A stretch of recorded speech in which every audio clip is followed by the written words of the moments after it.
Okay, it's time for more Amstrad Action. Starting, starting issue 25, October 1987. Still only £1.25. Britain's leading magazine devoted to the Amstrad CPC 464, 664, and 6128. Discover, reveal the treasures of Rhodos, a new disk operating system. Shows where everyone keeps their floppy disks in their monitor. This crab is stealing a floppy disk while he's at it. Whizball is the master game, the craziest ball game ever to bounce onto your Amstrad.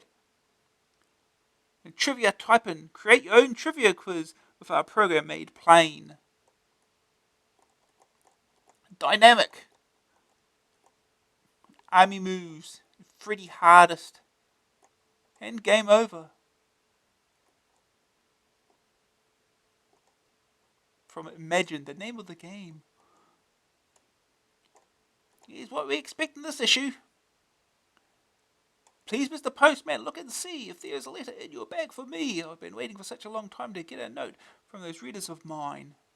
Good.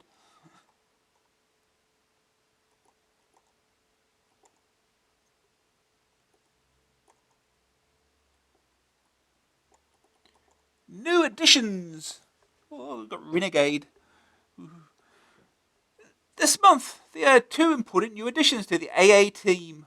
One is called Gary Barrett, who joined us as a staff writer, and the other is a chap called Mac. More of Mac later, but first let me introduce you to Gary. Gary is 22 years old and comes from Stoke-on-Trent. This summer, he finished doing chemistry at Polytechnic and decided he preferred computers instead. And voila, here he is. His interests include role-playing games, photography, reading, not his own work, and editor baiting. And Gary will be mainly responsible for the game side of the mag, but yours truly will interfere with things as often as possible just to keep him on his toes. Mac is just 4 years old and spends all day sitting on my desk humming. I've spent the last 3 weeks playing with his mouse and cursing him every time something goes wrong. Okay, I admit it, Mac is an Apple Macintosh SE with 20 megabytes hard disk, and he's ushering in a new era of high tech at future publishing. Everything in the mag is now produced using the Mac.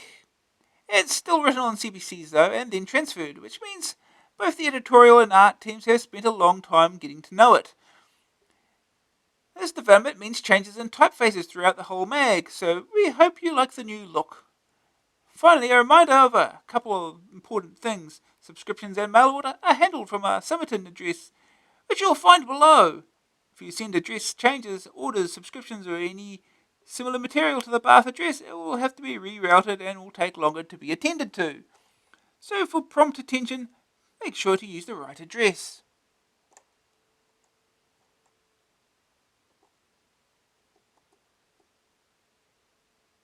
No part of this publication may be reproduced in any form without our... Oh, okay. Pirates! Chase favoured fortune on the high seas. The action-adventure simulation.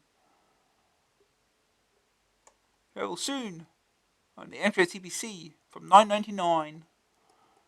Pirates, the world's first swashbuckling simulation. Non-stop action and historical drama take place on the Spanish Main during the 17th century, and you play the leading role, privateer captain, a pirate in all but name. Leap into this era of turbulence and change, a time when daring adventurers can gain power and wealth. Raid treasure-laden galleons and plunder rich ports, learn to navigate, defence, and to avoid mutiny. Uniquely, Pirates combines the excitement of an adventure story with the challenge of simulation decision-making. You must choose the most lucrative expeditions, forge the most fruitful alliances, and negotiate the greatest profits. Success will determine your status in later life. How will you end your days? A prosperous noble or a common scoundrel? Pirates will be landing in all good software stores soon. Microprose, Commodore 64 128, 1995 disc. $14.95 cassette. Wait a minute. The Amstrad version is going to be from £9.99. That's a bit cheaper. Okay. Reaction.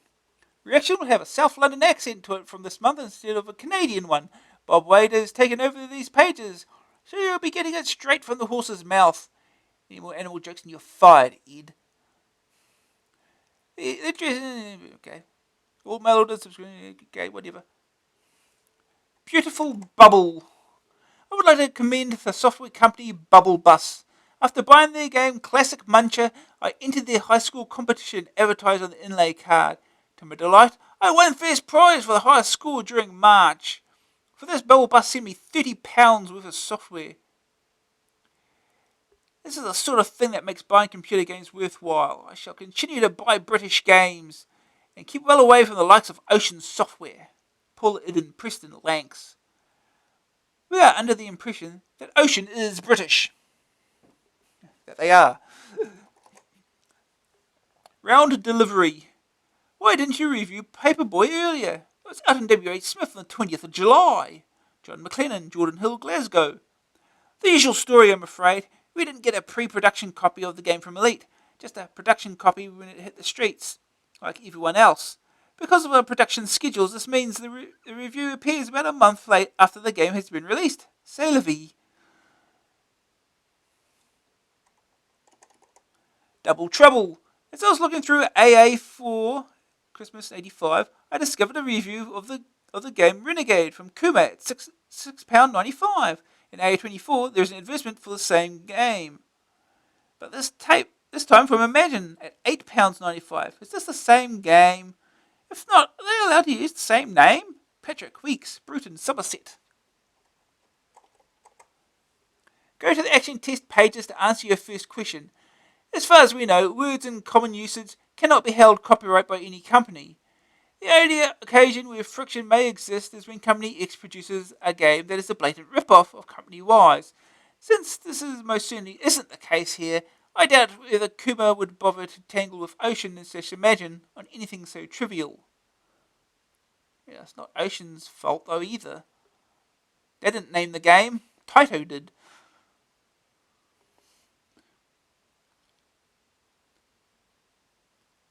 Joystick fix. The past few AAs have been riddled with questions concerning joysticks that are not compatible with Amstrads and others that complain about joysticks that break too easily. For anyone contemplating buying a stick, why not pick the old Atari joystick? It's very strong and sets you back a mere £6.99. James Brown, Livington, South Lothian.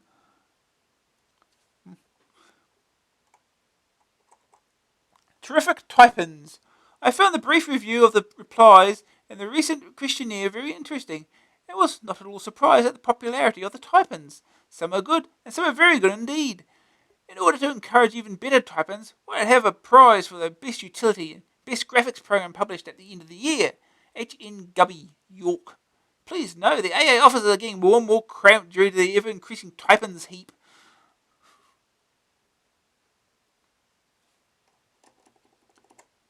Cover-up. Having just bought issue 24 of your good magazine, I noticed on the back cover that you have the Imagine advert, Game Over. What's so special about that, I hear you ask? Well, I have to admit, I read another magazine, CNVG. And on the back cover of the June edition of CNVG, there is another Game Over ad, the lady with the robot head.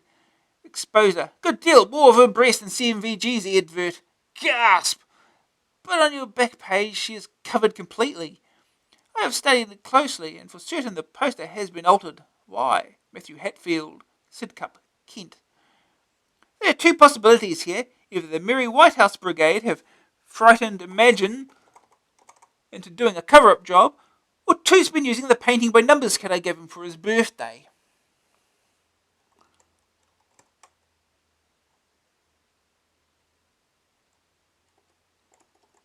Boo! Those adventure games get more scary all the time.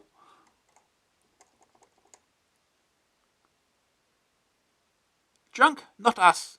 In issue 24 were the answers to the Akamana competition. Two said that Lord Nagel was a teetotaler. and the second glass of whiskey wasn't drunk, so there. Richard Smithies, Purley, Essex. Okay, so he said it wasn't a full glass of whiskey, which might mislead someone into thinking the murderer wouldn't touch it. I think we're being a little too clever, though, because the presence of the second glass was purely meant to drink. What? Well, having Max certainly hasn't fixed their typing.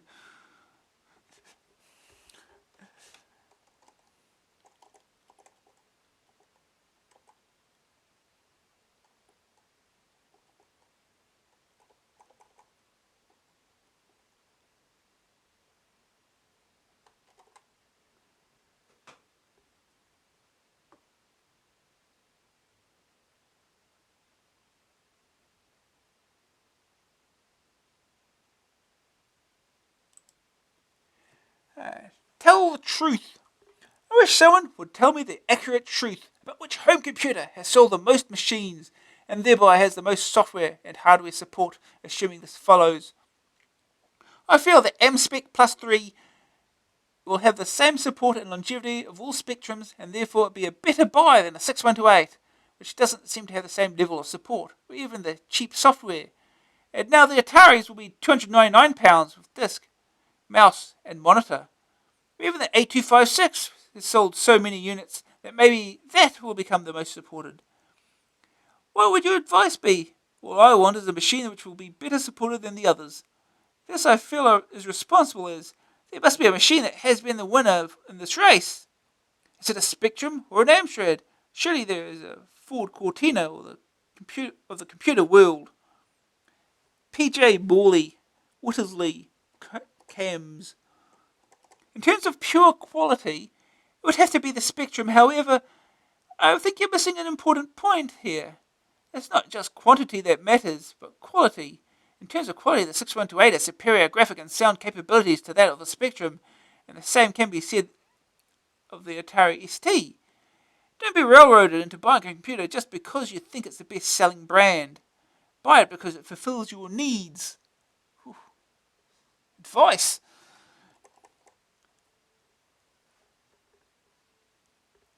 Games on the brain. One night time, under the red moon, I had a highway encounter with an elite group of Harvey headbangers. They threw down their gauntlet and shouted, "Get Dexter," after which I made a quick boulder dash and bounder over some heartland through an SAS assault course. Just like how the army moves over a bridge and into West Bank where Grange Hill paperboy delivers. It was soon in a trivial pursuit. I was no speed king and had little thrust, and they soon caught me. The leader of the gang, who looked bowed, was no other than that kung fu master and barbarian, Bombjack, with his son and apprentice, Jack the Nipper. He wore a green beret, pajama-ramas, and had thing on a spring around his neck. I was spellbound and bomb-scared out of my living daylights as his little computer people circled me. "We came for Brian Clough's football," they chanted, "but I haven't got that ACE football manager's ball. I lent it to Mastertronics 5-a-side so they could power play some super soccer and become footballer of the year." "That's impossible. We weren't very long ago," Bombjack demanded. "On match day," I replied. "Well, that was very stupid. I will have to try my international karate on you." He prepared for a kick and screamed, "Ye are kung fu." But just at that moment, that trash man, Roland, appeared. His career was last seen on the ropes. He saw I was in a cat trap and that I couldn't break through.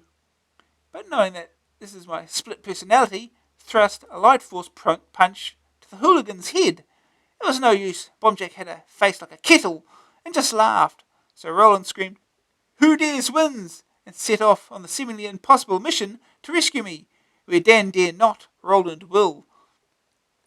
My heart was in a real pulsator as he stormed into the little computer people and sent them spin-dizzy to the ground. There were only the two Jacks left now, and they were spellbound, so Roland put them on the last V8 and sent them into oblivion. Arnold and Andrew Rook, Grimsby, South Humberside. What can I say? What a load of hyperboles. Cheese. Yeah, taking a photo with the computer, as you do.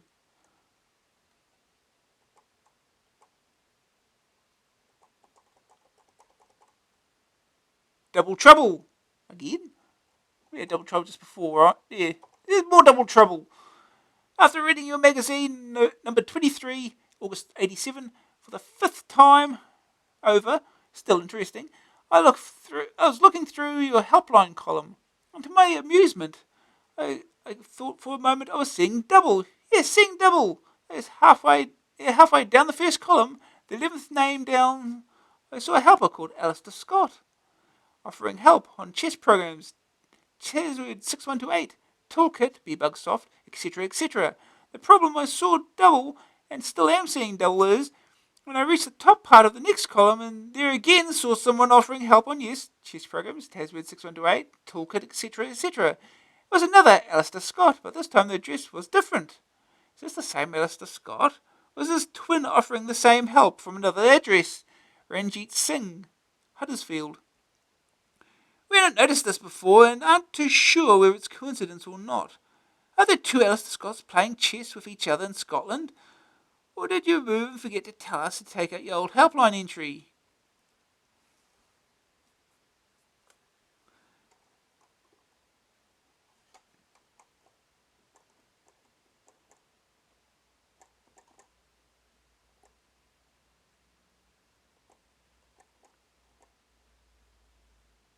Not worth the bother.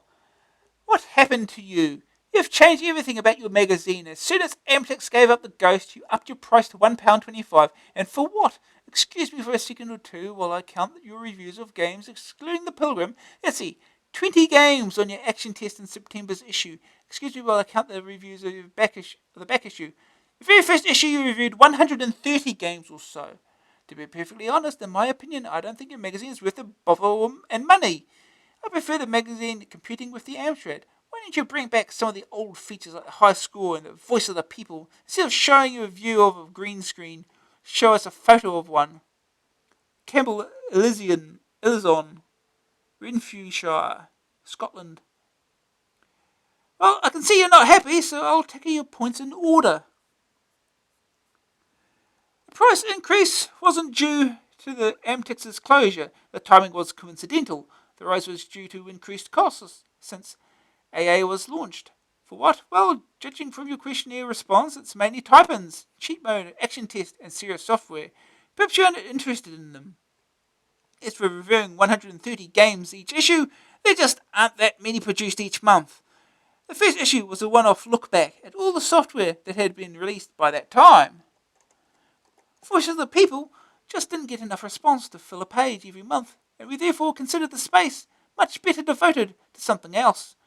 High school was an administrative nightmare, and also a big space consumer. I still considered that the first day target scores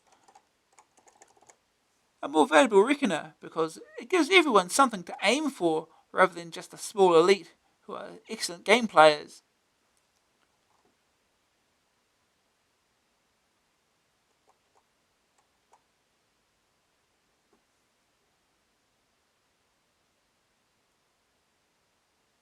Oh, slanging rhyme. Oh boy.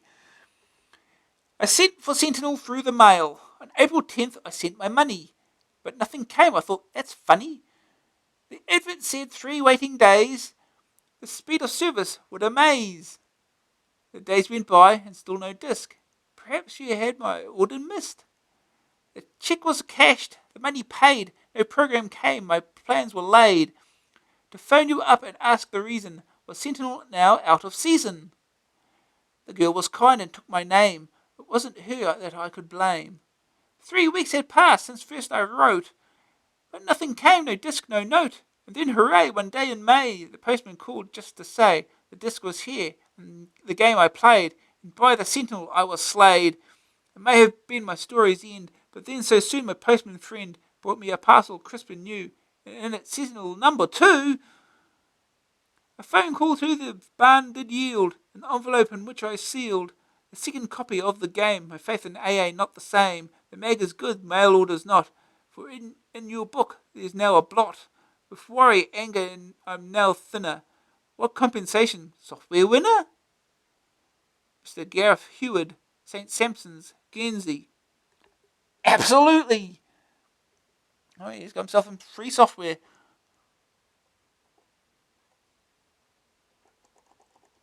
Oh, I can hear the cat.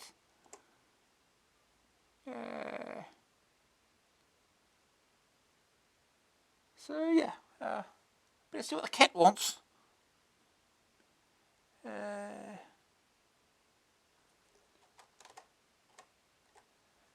Maybe. Let's this up here.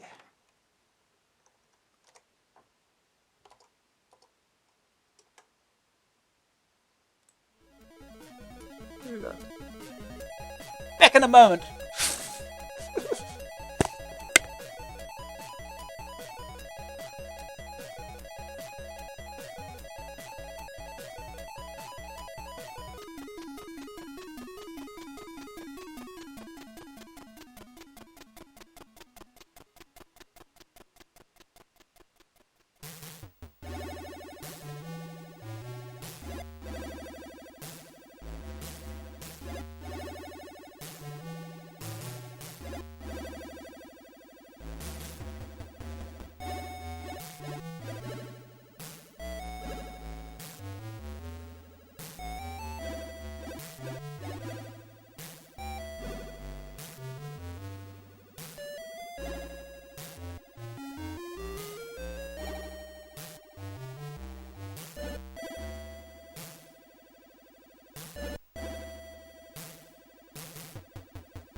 Alright, we're back. Cat had to have his late night snack. Anyway, let's get back to these. Oh, we've got more letters. More letters to read.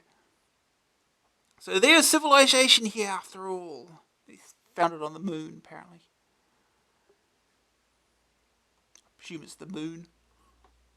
No, Mars. It's a Mars probe. It says Mars probe on it. So it must be Mars. Fond of dongle. I'm writing about software piracy and solutions to it. In the past, several good ideas never really worked. There was a coding attempt on games like Manic Miner and Jet Set Willy. These did not stop you copying the tapes, but meant that a code sheet, obtainable only with an original copy, had to be used to type in a code to get the game working. This had two drawbacks. It was a hassle for the genuine owner to type in the code, and it did not take too long to copy out the sheet. So this idea faded. Then there was lens lock, a lens that unscrambled a mass of pixels on the screen to represent two letters that must be typed in. This was okay if you had good eyesight, but again, hassle for the genuine owner, and the letters were not always very readable. One of the best devices I have seen is the dongle. This is a little black box that plugs into the side of the computer. The game will not load unless the device is present. I think this idea is wonderful and would stop pirating. I cannot see why it is not used. Cost, maybe. The other way of preventing piracy is to reduce software prices. In the good old days of the ZX81, you buy 10 games for $5. That's value. I think if software houses was reduced to a maximum of £5, a lot more copies would be sold than at present, like how Mastertronic is doing. Roger Payne, Alcester, Warwickshire. No response for that one.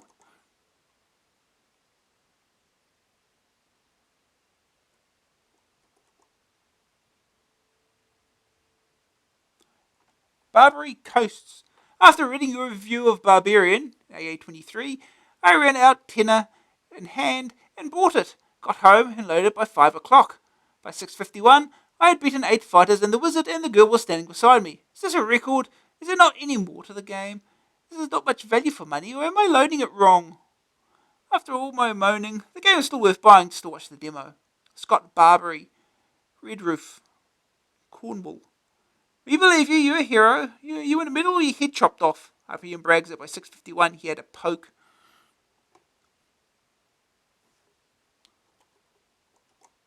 The helpline.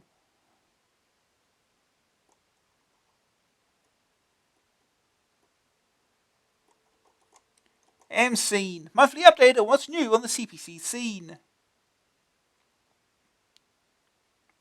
A charity compilation. It's the end of the summer lull, and software houses are already producing compilation packs and re-releasing games at an extraordinary rate.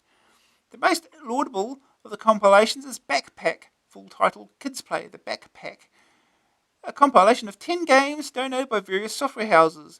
All proceeds from the pack go to the NSPCC, National Society for the Prevention of Cruelty to Children, and RSPCC. The £9.99 Amstrad cassette and £14.99 disc versions of Battle Against Cruelty to Kids pack contains olden goldies such as Xeno, Tempest, Monty on the Run, Starion, and Nightshade. The Edge has knocked up Classics 1, containing 3 games, Bobby Bearing, which according to the Edge received an AA rave, which was news to us, Brian Bloodaxe, and Pelotron, which did get an AA rave. It retails for £6.99 on cassette and £12.99 on disc. The pack also includes demos of Sheldon's Road and Shadow Skimmer. W.H. Smith has Action Pack 3 on its computer shelves, 4 Alligator titles at £4.99 on cassette, only Who Dares Wins 2, Kettle, Trap, and Indoor Bowling. Mike Mahoney from Alligator told us, we normally give Smiths 4 months to sell our cassette product. After that, we may release it on disc. October is the earliest that this compilation is due. You can expect to fork out £9.99. US Gold has 2 compilations under its belt. Both are cassette only, and both hit you for £9.99. Summer Gold holds 6 games, including Impossible Mission, Bruce Lee, and 10th Frame. Queen Op Classics contains 3 arcade games, Breakthrough, Kung Fu Master, and the previously unreleased Crystal Castles. Due out in September is Lucasfilm 4, the Prestige Collection from Activision. Rescue on Fractalus, Ballblazer, Coronus Rift, and the Eidolon will appear on 2 cassettes for $9.99 with disc at $14.99. Elite will have Hit Pack Volume 2 ready on September 14th, comprising of 6 titles including Convoy Raider, Light Force, Ace, and Betty, which hasn't previously been seen on the CPC. It will sell for $9.99 on cassette and $14.95 on disc. Even Amsoft is in on the compilations madness. It's offering triple gold with Congo Bongo, Up and Down, and Buck Rogers on the menu. Yeah, I'm not sure that got released. On cassette for $9.95 and on disc for $11.95. 8 budget titles are to appear under the title of The Power Plays. For $9.99 you get Barrier Reef, Time Lord, Amstrad Shuttle, and other Powerhouse games. 2 re-releases from Bug Bite Core, formerly with an ANF sticker, and Arena, which had Lothlorien plastered over it. Both have plunged in price to a preferable £2.99. Cassette only. Yeah. Alligator's fast-scrolling shoot-'em-up, Z, has been given a new release of life by Rhino Marketing, now £4.99, cassette only. I hope you're reading this carefully, because this is the paragraph where we get bored listing these releases and decide to digress into total irrelevance. Nice weather we're having lately, don't you think? Ricochet, yet another label from Master Trunk, has Brian Jack's Superstar Challenge on its re-release label, priced as the usual £1.99. Sharon Wade, see if you can spot her on the ad for the Sega Games console at Tronic, told us there will be other re-releases on the Ricochet label at the PCW show. Finally, there's International Karate by Endurance Games, to be relaunched at the budget price of £2.99 on cassette and £6.99 on disc. Let's hope you don't get too carried away with all this old software. Our advice is to support the charity compilation, and if your wallet can stand the strain, try to support original software as well as all these re-releases. 20 megabytes on the way. Silicon Systems has decided to produce a 20 megabyte hard disk. This has resulted from interest generated by the Silicon Slices questionnaire in AA22. Tim Kay at Silicon hopes for an October release and added, the hardware is virtually complete and half the software is written. When the hard drive appears, it will boost MS-DOS and CP/M Plus compatibility. Freescape revealed. You may have noticed Freescape splashed across several obscure advertisements. Obscure is neither company name, address, or telephone is present. A recent visit by Incentives Director Ian Andrew lifted the lid. Freescape, the result of a year's work by Incentive programmers, is a 3-dimensional environment simulator. It allows the operator to move and look at any part in 3D landscape. Everything is displayed using solid graphics. We have seen an impressive demo of Freescape, smooth and fast with spectacular interaction. The next generation of 8-bit computer software is here. Freescape will feature in the preview of the game Driller at the September PCW show.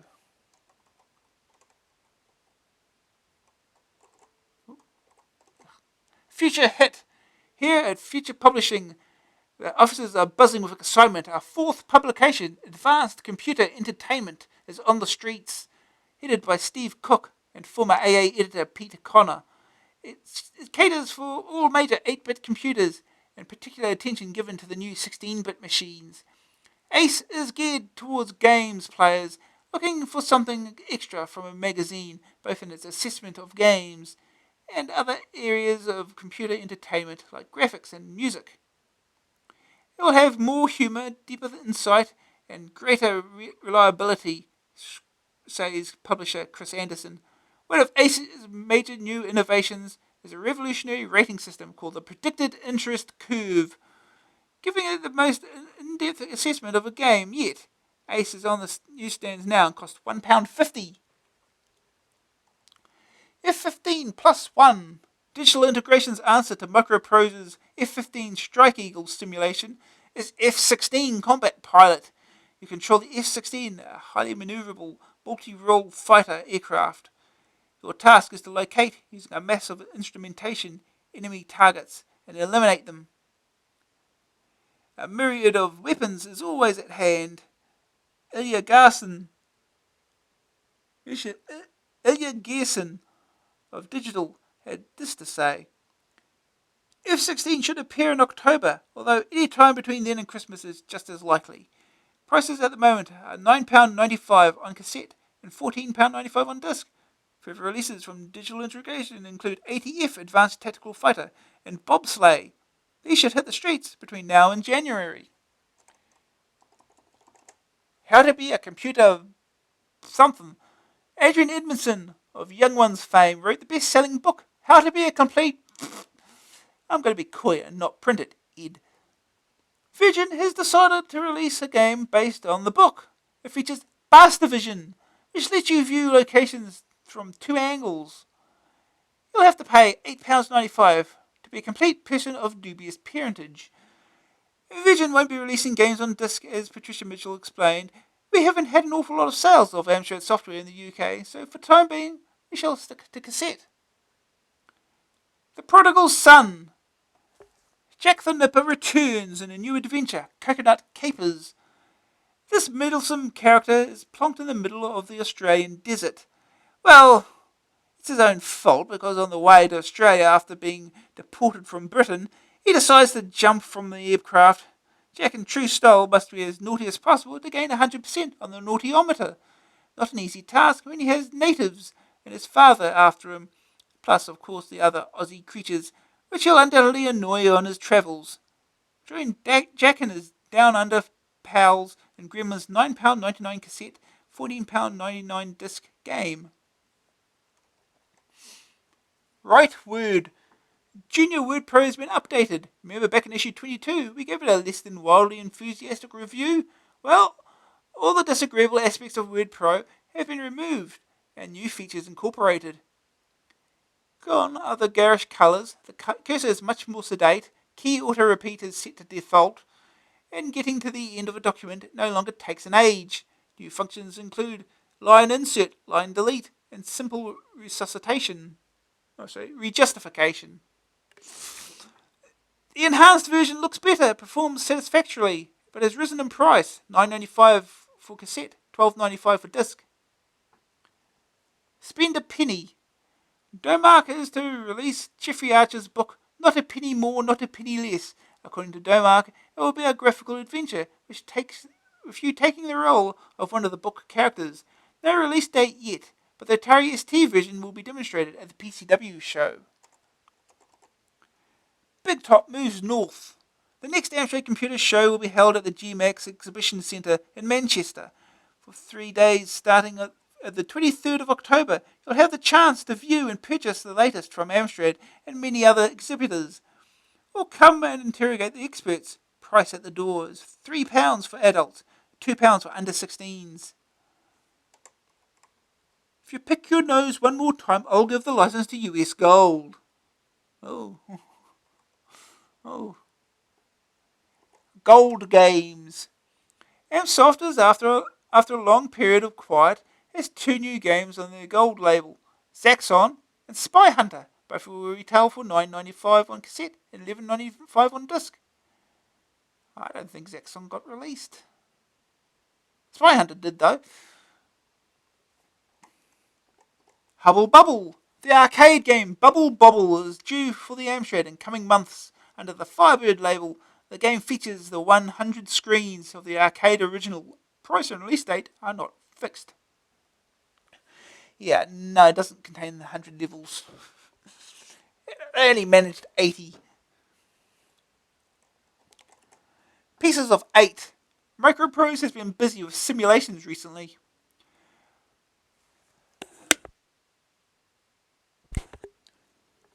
Pirates will have you sailing around the Caribbean as captain of a 17th century privateer.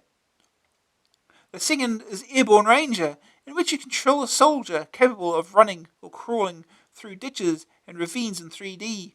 Finally, Project Stealth Fighter, the famous non-existent American aircraft. The scenarios are based on current US Air Force training, aircraft carrier, and land-based missions included. All three games will be available shortly. Prices are provisionally set at $14.95 on cassette and $19.95 on disc. Sky High. Gatwick Airport, which has a flight landing or departing every 2 minutes, has several Amstrad 6128s in its entourage. To aid the 15 million plus passengers that pass through its terminals, Gatwick joined forces with the BAA, formerly British Airports Authority, to supply an intelligible, up-to-the-minute information system. Data Applications from Cirencester was the company that eventually undertook the job of providing a colour graphics generator and decided on using the humble 6128. Jim Tappenden at Applications claimed that any microcomputer could have been used, however, not at such a competitive price. Next time you pass the information desk or check-in counter, peer at the display system. You can feel proud after all there's a CPC behind it somewhere. King Formula. November 19th is the release date for Martech's Nigel Mansell's Grand Prix racing game. The game will feature much of the instrumentation of modern-day cars. Included is a communications link to the pit, enabling the rest of the team to pass vital race information. Various levels of play are to be programmed into the game. The beginner level allowing you to career around the track without having to worry about fuel consumption or tyre wear. Martech has the license to Slain, the popular 2000 AD hero, and hope to have him hopping on your screen in late September. The game, Slain the King, is an adventure with arcade elements. You take over Slain's mind and must decide what to do when taxing situations occur. Slain is controlled using a new movement technique, Reflex. According to Martech, the technique is unique and far simpler than conventional methods. Prices for both games have yet to be fixed.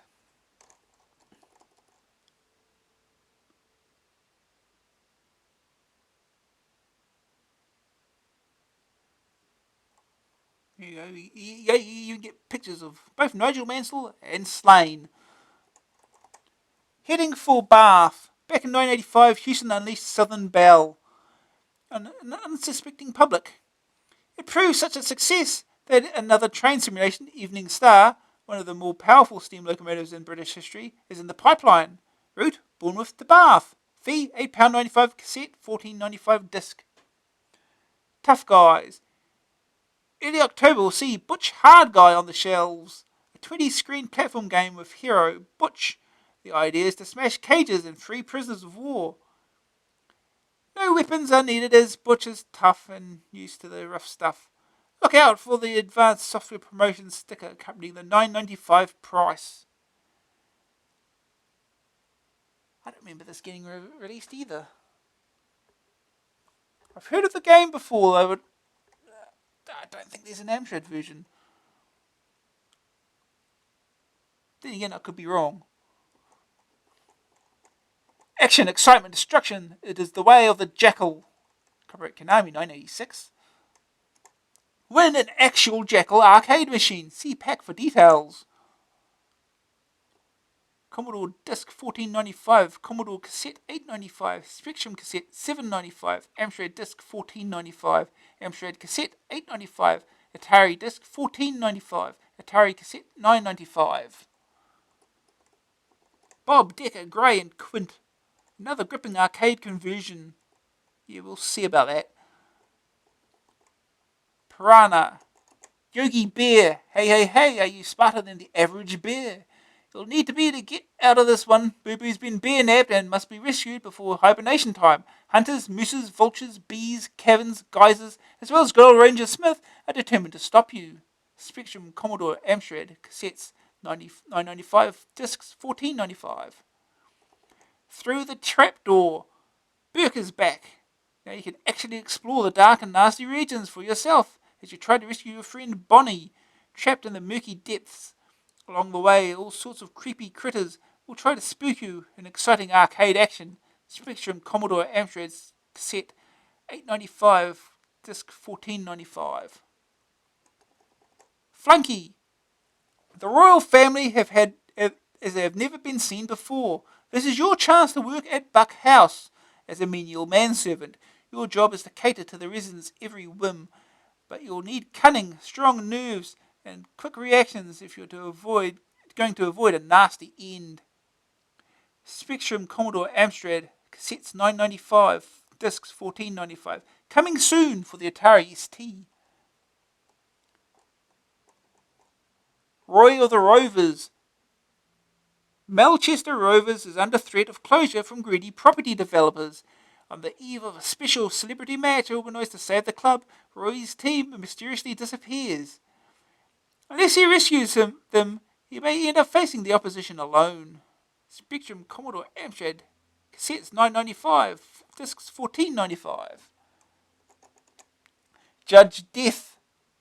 Megacity is being terrorised by the Dark Judges.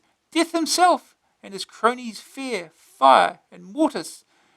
They are dedicated to putting an end to life itself. As Judge Anderson, you stand alone. Only your psychic powers and blazing gun can save Megacity. Spectrum Commodore Amstrad cassettes 995, discs 1495. Gunboat.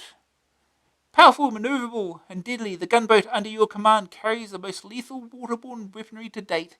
Deep in the complex maze of fjords and canal systems are your targets, huge submarine pens. Your mission to seek and destroy. Spectrum Commodore Amstrad cassettes 895, disc 1395. Romantic Robot present. What is another answer to life? What is the answer to life, the universe, and everything? 42 equals multi-phase 2. Yes, £42 of the special summer price of the multi-phase 2. And we're not reading all that. We've done it before anyway. Multi-phase 2 simply makes life worth living again. The special price of £42 applies strictly to mail orders received with the coupon below before the end of September 1987. This is the October issue. They might be cutting out the fine on that. Back to font design. Pat McDonald investigates a package for creating your own character fonts. Character font designer.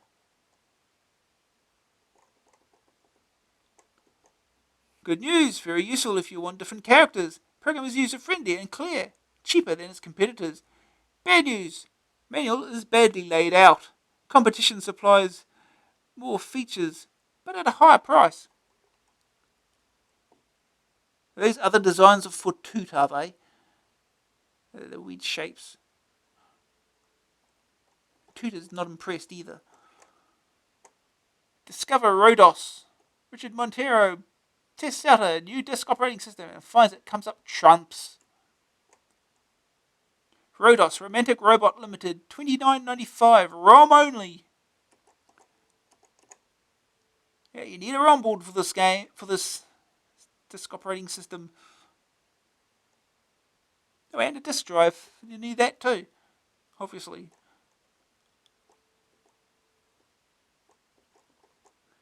Good news! Rhodos allows 16 characters per file name. Subdirectories unheard of on CPCs before. Built-in formatter. Numerous commands speed up mundane tasks. ROM priorities can be altered. Extra memory gives silicon disk or printer buffer. Bad news. Manual is sketchy on many fronts, in particular the hierarchical directory system. A pity only users of ROM board and disk drive can use Rhodos. Dear Diary, can a computer diary help organise Pat McDonald's life or reviews? Taz Diary, $12.99, disk only, all CPCs. Good news, very user-friendly and flexible, the best of its kind. Bad news, editor lacks a proper insert mode. Get down and hack. Has Richard Montero got his hands on the ultimate hacking tool? Discology, Siren Software. Yeah, I remember having this program. French version only though. Made it hard to use. It's only in French. Good news. Pull down menus are a joy to use. Sector contents can be displayed using Z80 opcodes. Makes extensive use of extra 64K if your machine has it. Editor and copier are the most competent around. Beats the rest hands down. Bad news.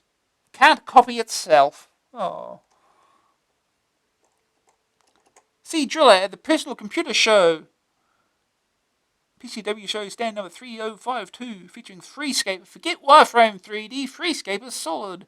Incentive Software Limited.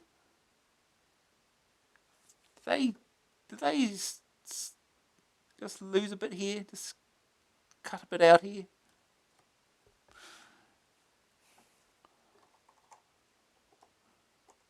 ROM board offers save £30. 8-socket ROM board, £24.90.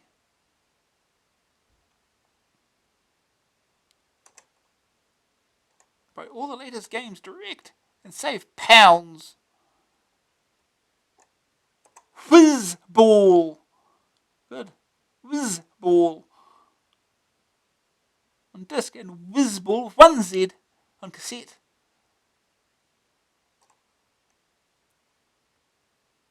Yeah, Doctor Who disc even. Words work. How to get the most from your word processor and printer. We've got more word processors.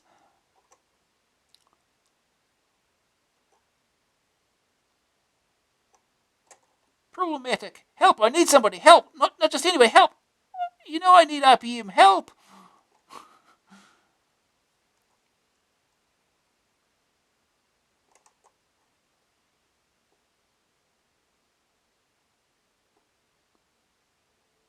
Downloading is no joy.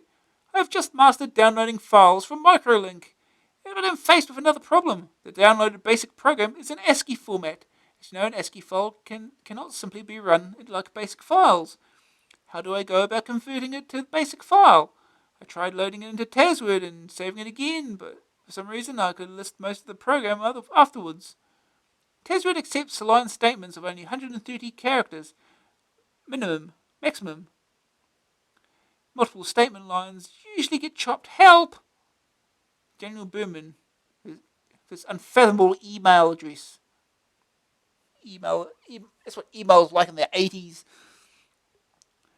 We had no trouble at all running a program we downloaded from Microlink. First we loaded the captured file into a word processor and eliminated sign-on messages and so on from it, resaving just the actual program, then into BASIC and load and run it.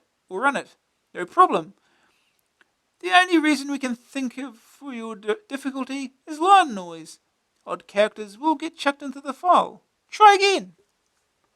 Just download it again. That won't be a problem, I'm sure. The new AMX Mark III mouse. Trap one soon.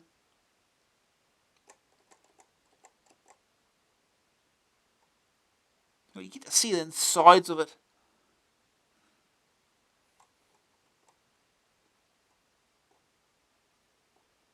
Hot tips. Taming Sid. A new use for Enter. Seeing stars no more. These and more tricks revealed.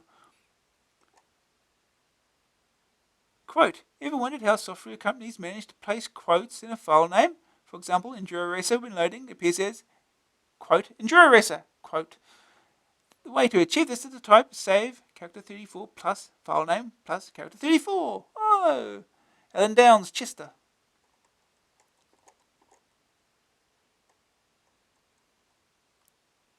Oh, SID is not referring to the SID chip, is it? It's referring to a utility, CPM+. That's right, it's a debugger, I think, isn't it?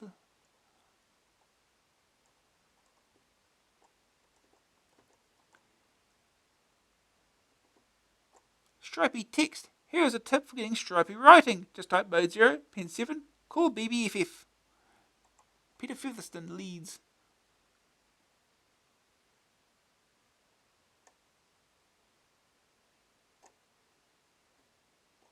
Got more tips. Hackers only. Using Bank 2.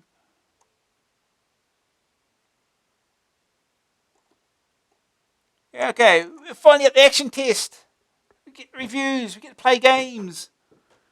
And it took us, well, not quite an hour. This month sees Gary Barrett taking over most of the reviewing duties, ably assisted by Chris Boothman, CJB. From time to time, Bob will also be doing reviews, so rest assured he isn't hanging up his joystick completely. This month, there was a real tussle for Master Game, and Whizball came out on top due to its original ideas and tremendously addictive gameplay. Renegade came a close second and takes over the mantle of the ultimate combat game. There's lots of other juicy stuff around as well. Cholo, a vector graphic game trying to follow an elite's exhaust trail. Mask, a cartoon license that just isn't just for kids. Paperboy, the long-awaited arcade conversion. And Mission Genocide, the smoothest scrolling shoot 'em up on the Amstrad. The first game, though, is Centurions by Ariolasoft. £9.99 cassette, $14.99 disc. Joystick or keys? Yet another game based on a cartoon series has arrived for the Amstrad. Doc Terra has attacked the Centurions Weapon Development Center in an attempt to seize the experimental Tyron dichromate.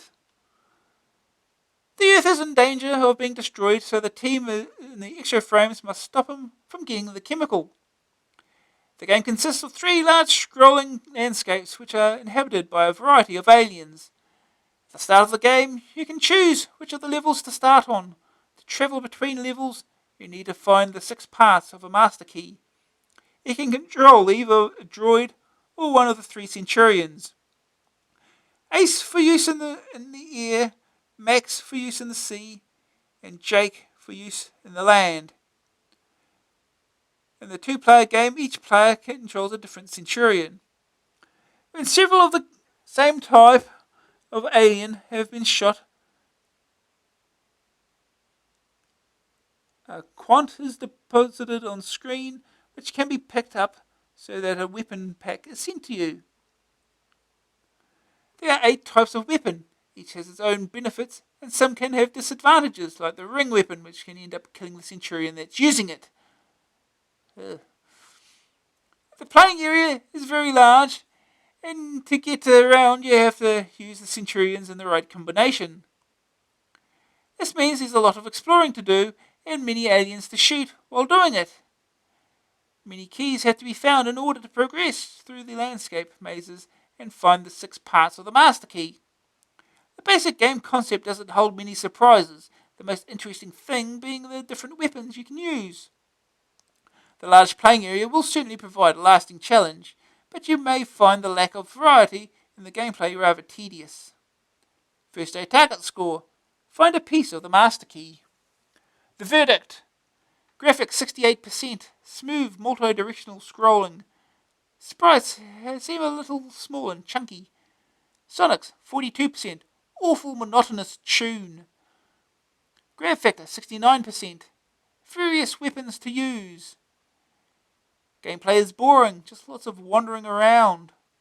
Staying power 64%, large playing area, but only 3 levels. AI rating 68%, not quite what it could have been. Huh? Now we get to play a game.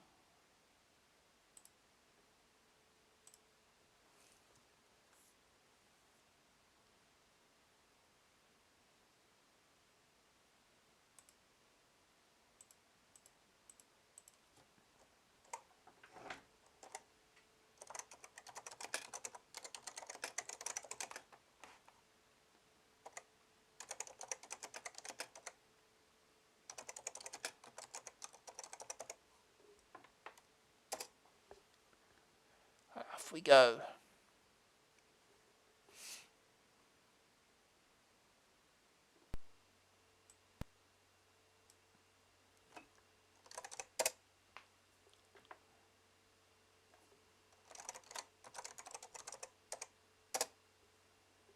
Centurions the Game by R. Goodley and A. Crowther. Copyright Ruby Spears Enterprises Inc.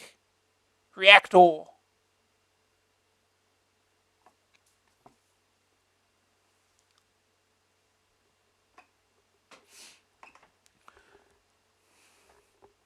Well, something's happening.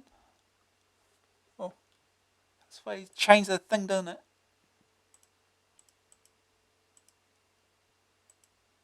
That would help. This is happening.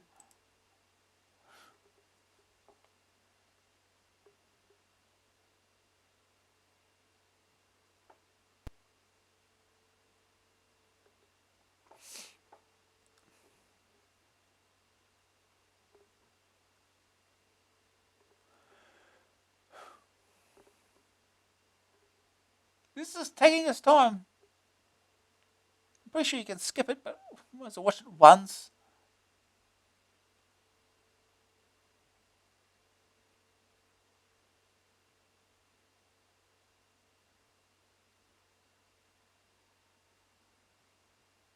Yeah, that was worth it. That was wonderful drawing.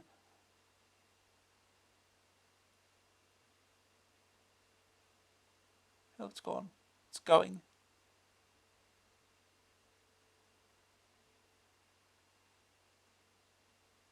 Player 1, define keys. Player 2, define keys.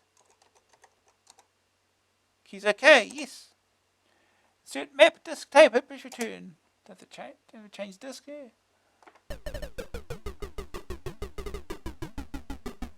Welcome to Centurions by Ross Goodley and Tony Crowther. I'm going to make that scrolling message as big as possible. Copyright 1987. Ruby Spears. Enterprises.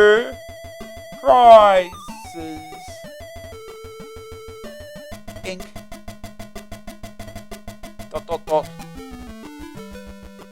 That's it. That's it. Nothing important there. Alright. Start game. Level ABC.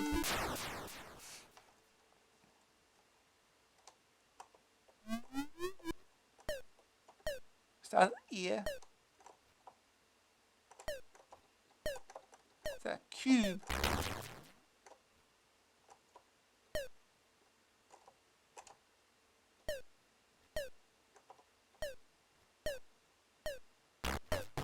So, gotta find something. There's a lot of wandering around, I guess.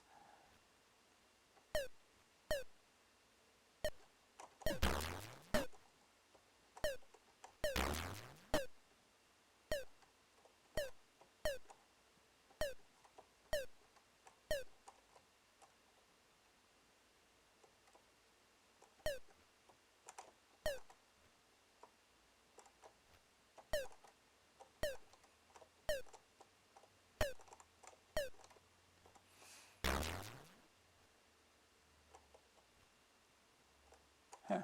Okay, we hit a wall.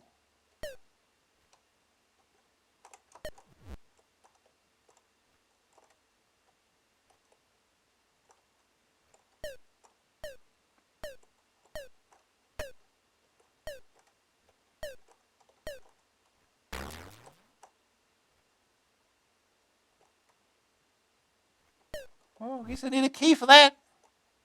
Probably a giant key that shows that keyhole.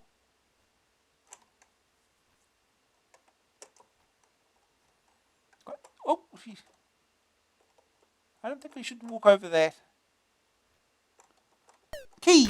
That says key. Can I walk over this? Apparently I can. Okay. Key get. Does that mean we can open this? Probably not.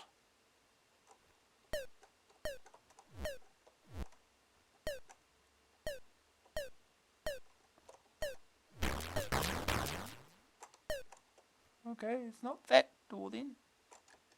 Unless we need to use some key to some other key. other key activates items. Guess not.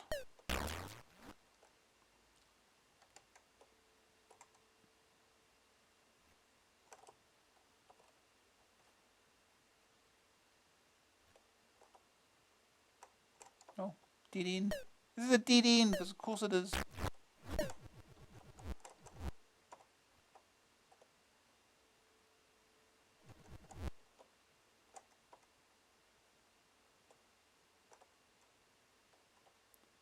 Oh.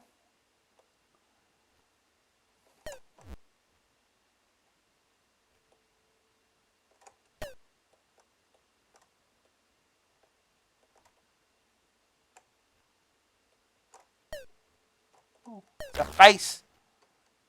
The face from the artwork. We're joined now.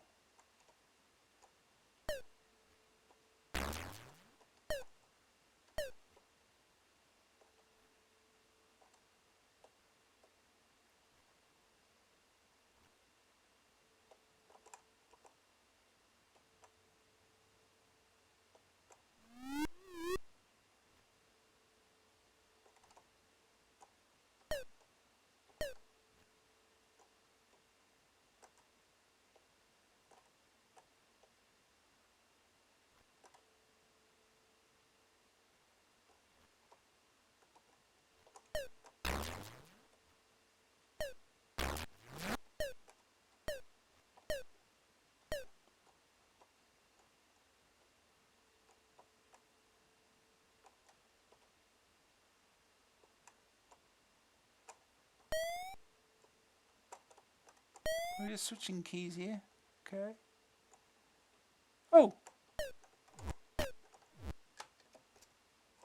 I have a triangle. Is fit. Right. Right.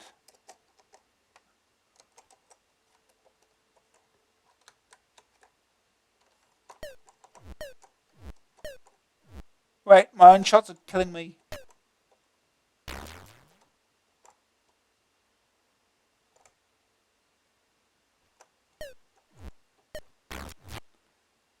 Handy.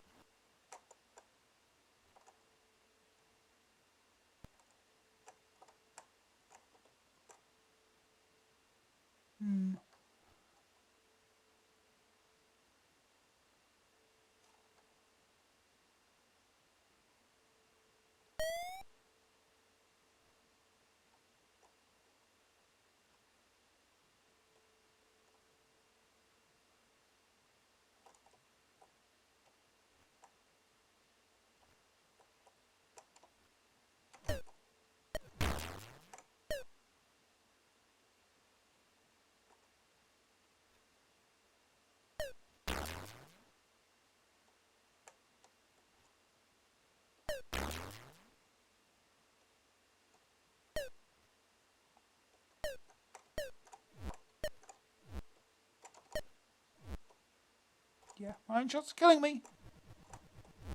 Okay, I can't walk on water. That's a key.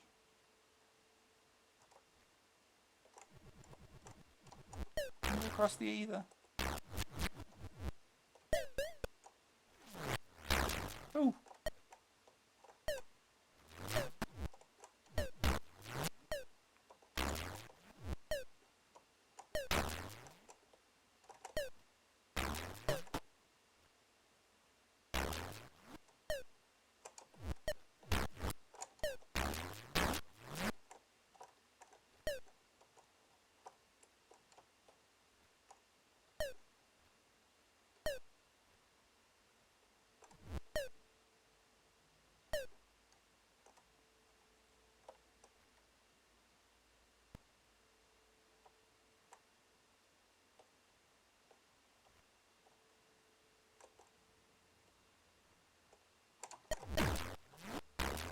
We almost did.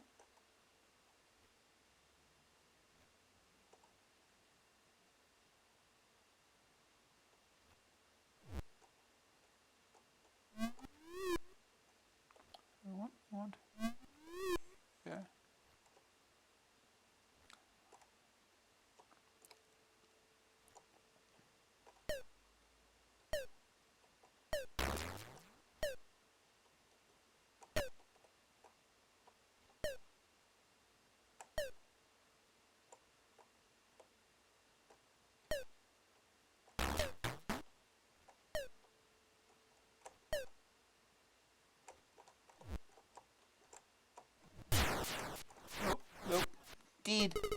Game over.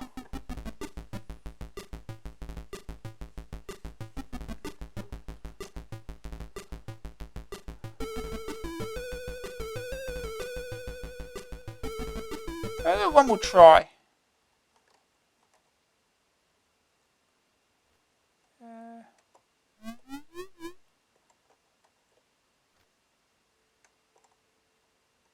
Head back this way.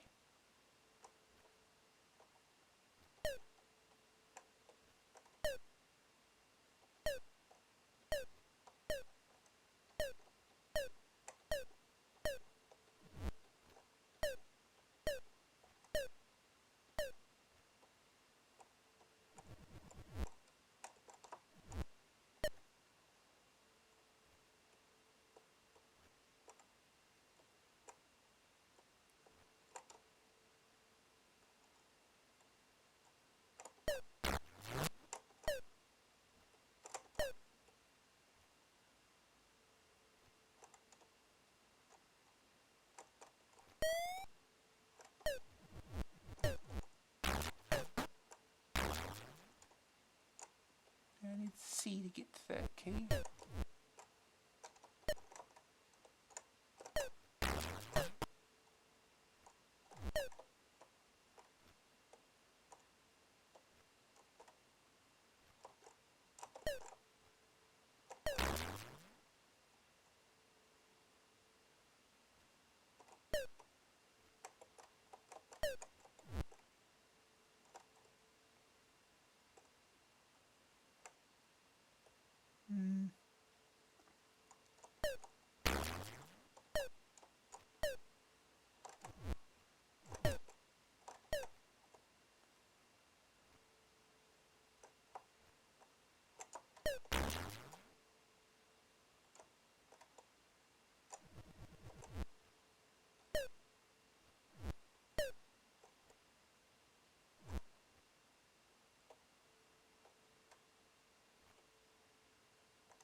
It's not open.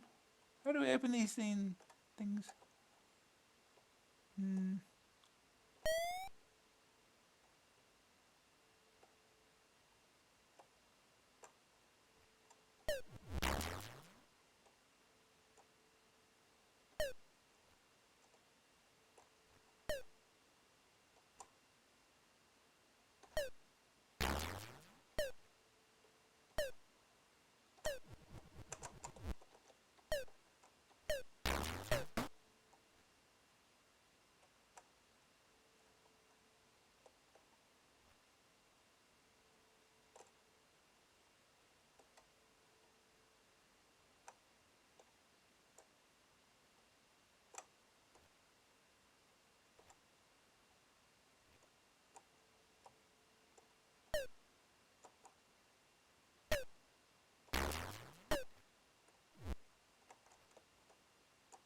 There's another key.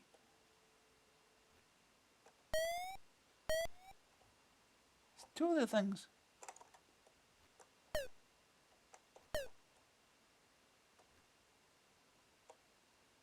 Oh, a thing.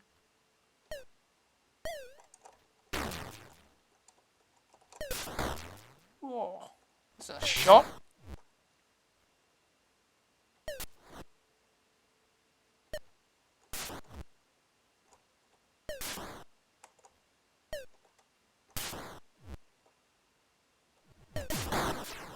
I'm dead.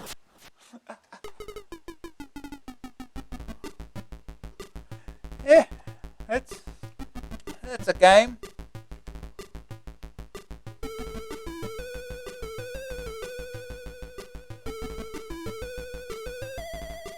Alright, move on.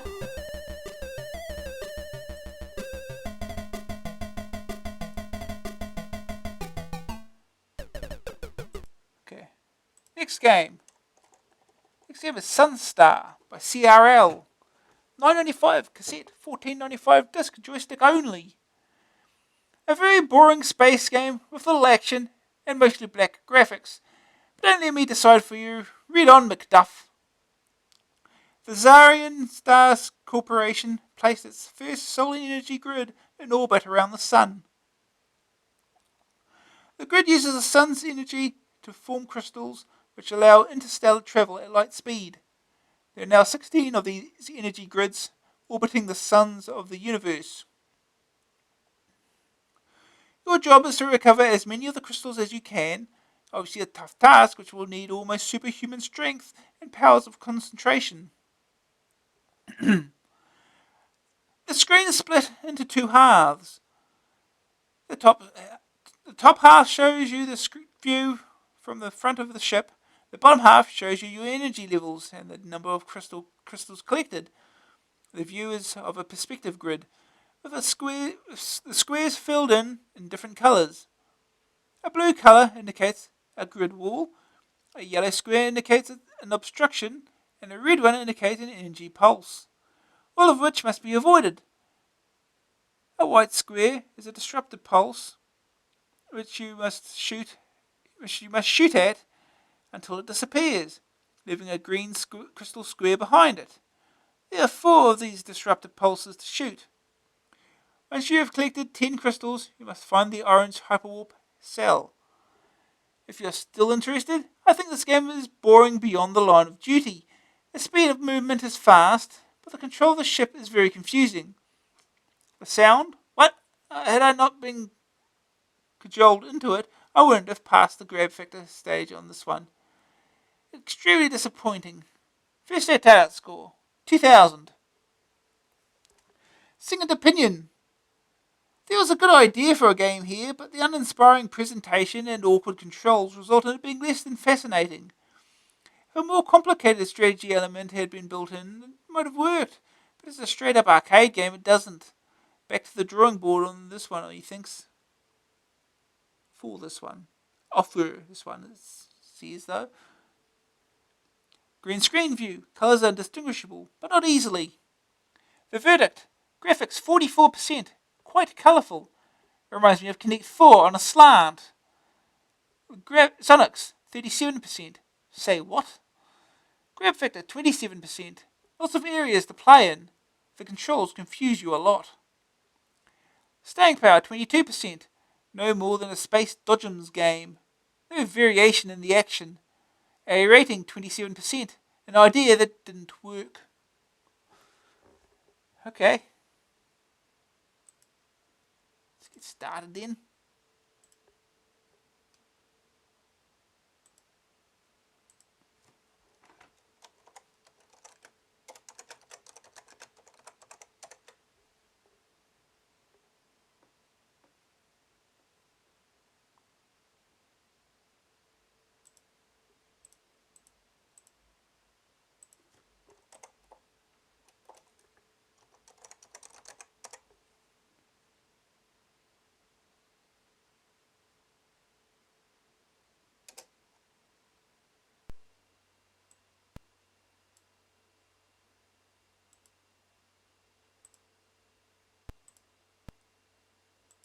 Okay. If we go.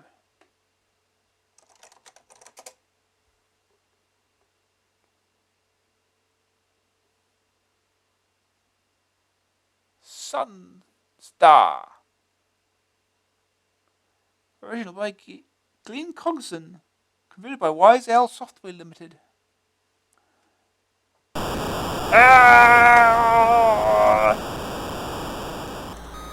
Down the speed. Down the sound. Okay.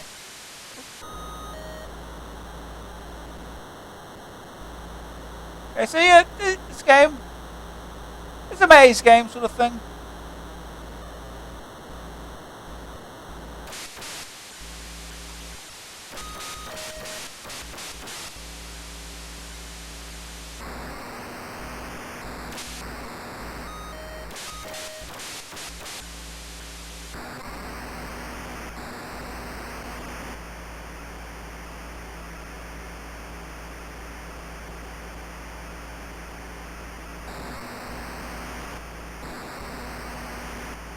Okay, I'm the red dot on the map.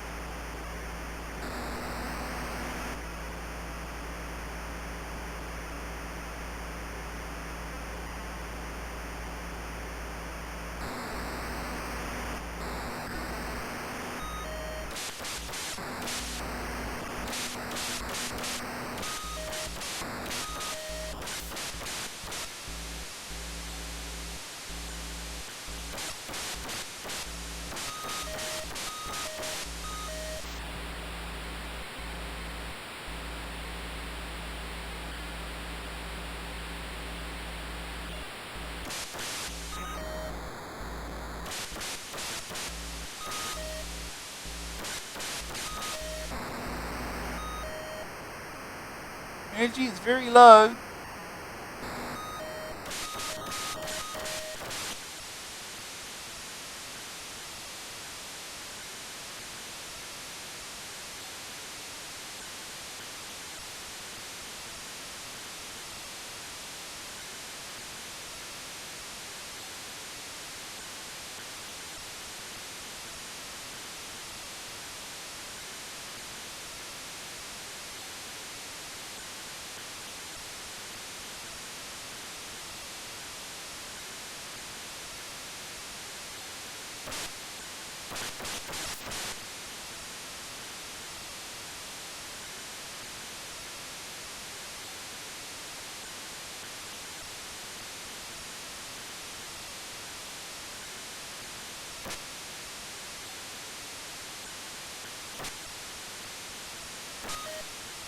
Oh, dead.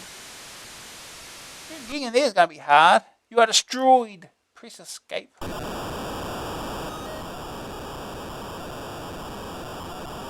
Ready, press escape. Glenn G. Casson. CRL 980. Converted by ONC Hines.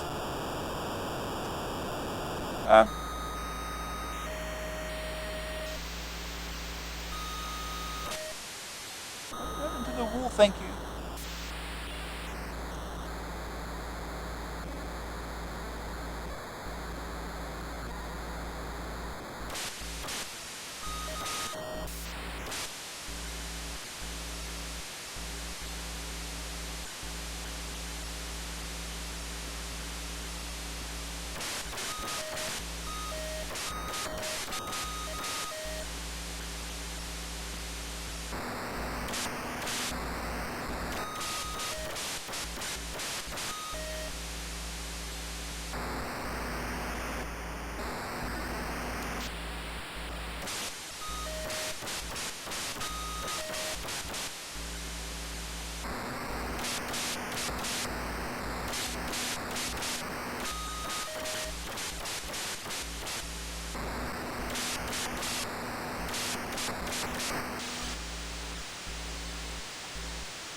On the exit, I presume that exit is...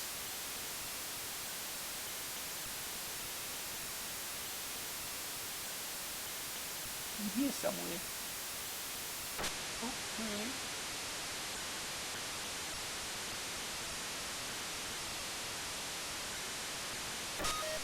Oh. Hitting the wall seems to be worse than hitting anything else. You are destroyed. Press escape.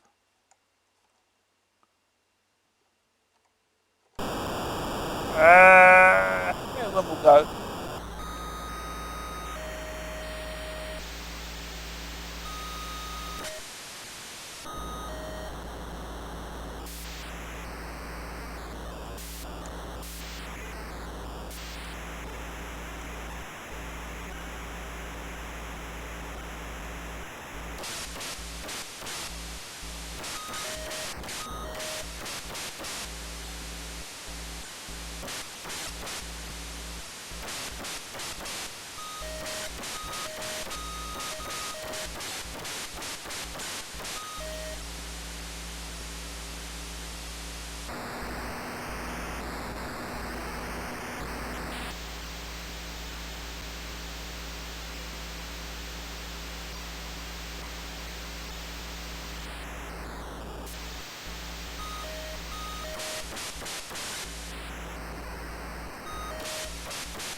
dead.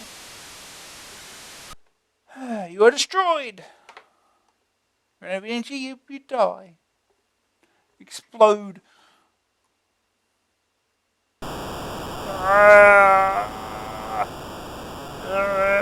Game wants to make sure you're awake when it's ready.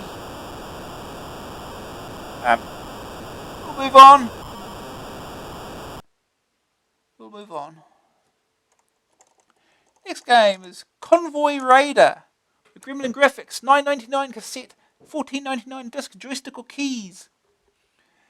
This is basically a Beachhead clone with some small alterations made to try to improve it. You're in command of a ship, which is to patrol the inner sea. We aren't told whose inner sea it is, but it sure is packed with a lot of nasty surprises.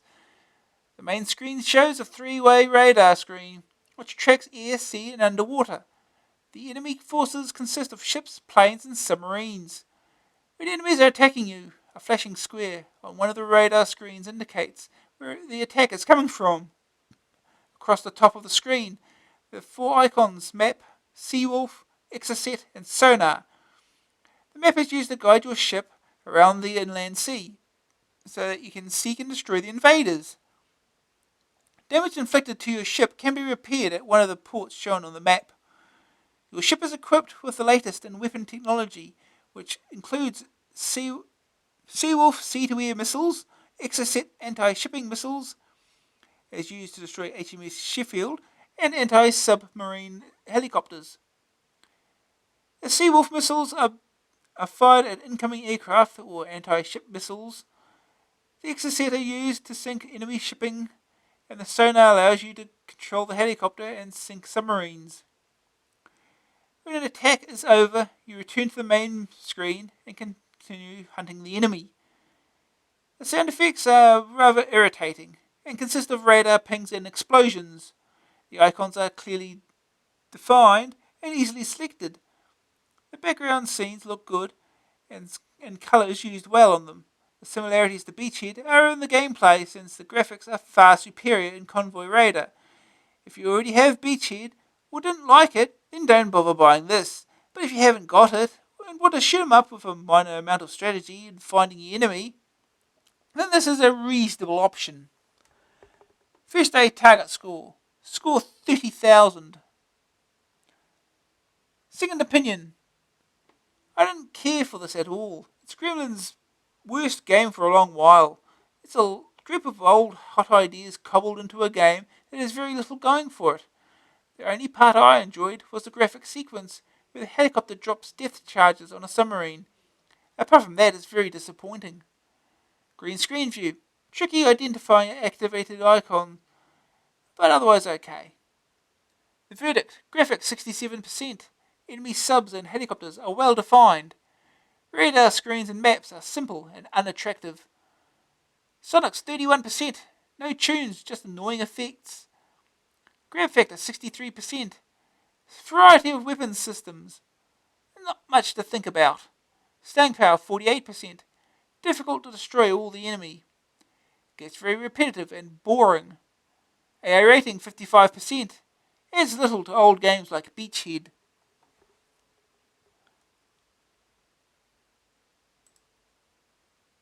Okay.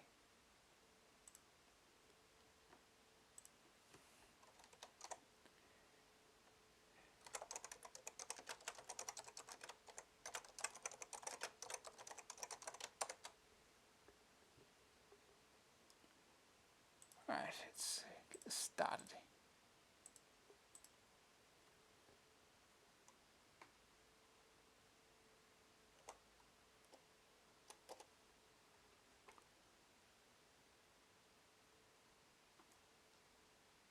I should probably get rid of this.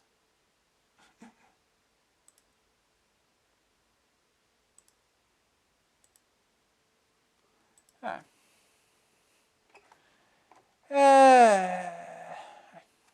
Convoy Raider.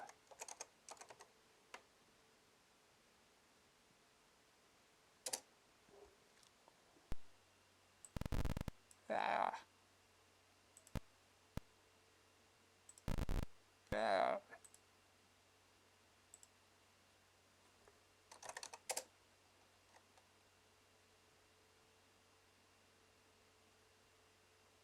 Oh, it's one of these, is it?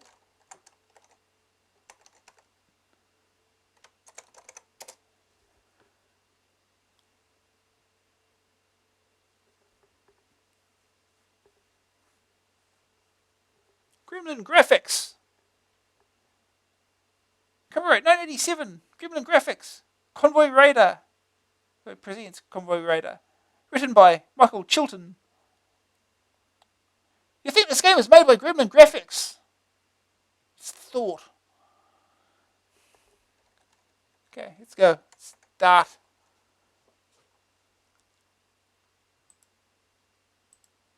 Okay, this is the start. Other options we can't select. We can only select map at this point.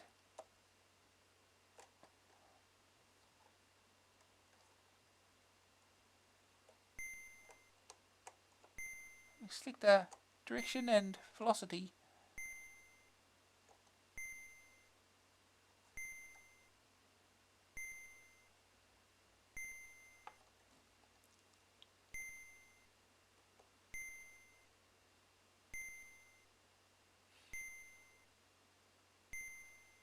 Ooh, that one's fast.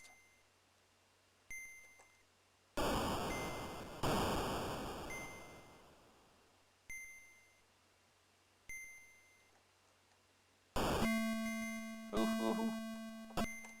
Okay.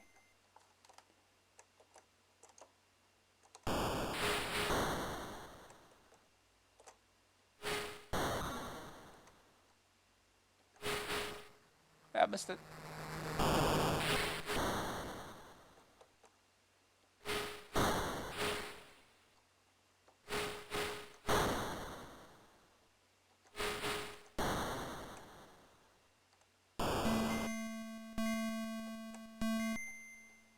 Too small.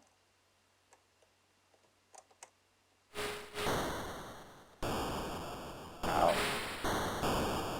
Ow.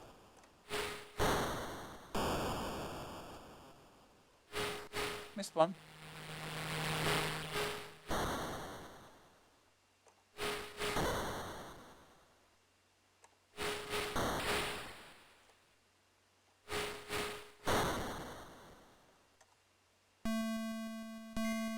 Okay, go over that. Missile systems activated. Press fire to launch. I have no idea how this works.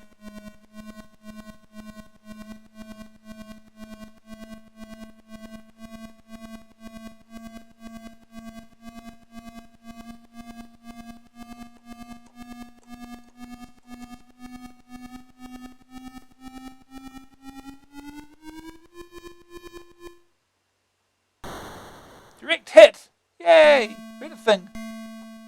And sonar.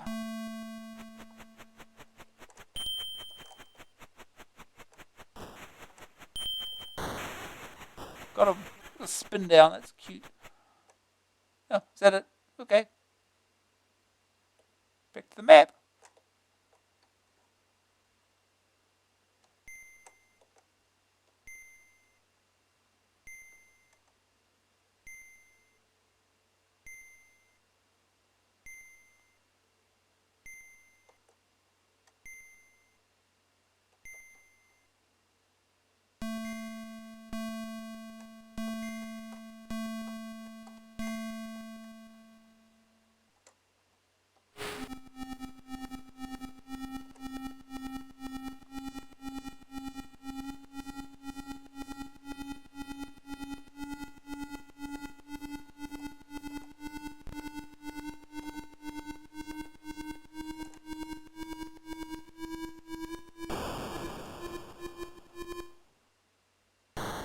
Direct hit.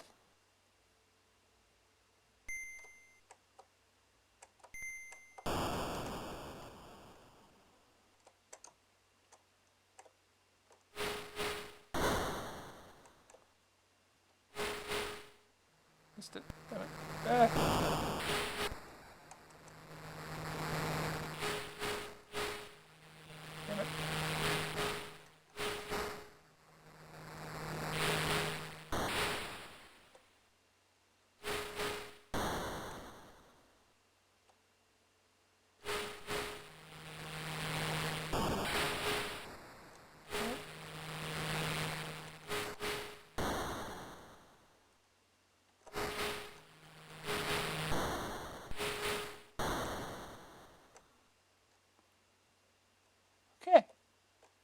for the map.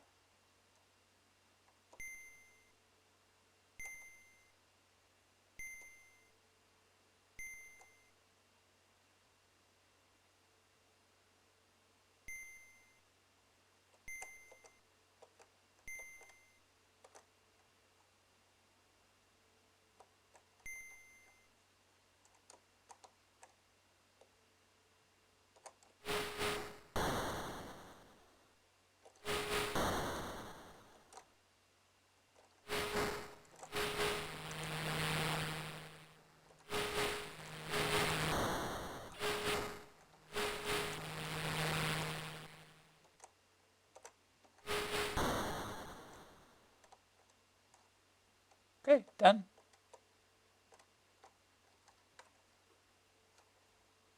I don't know how you know your score.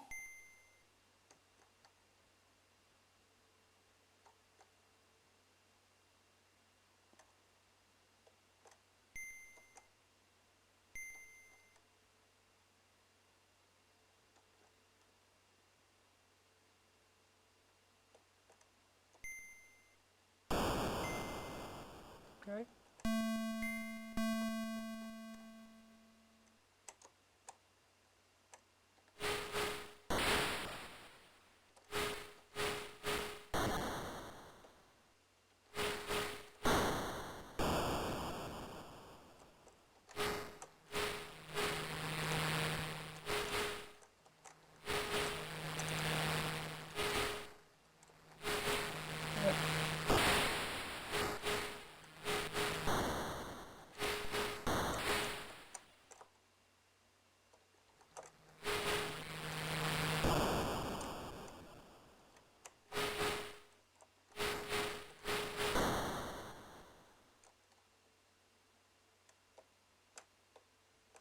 Okay.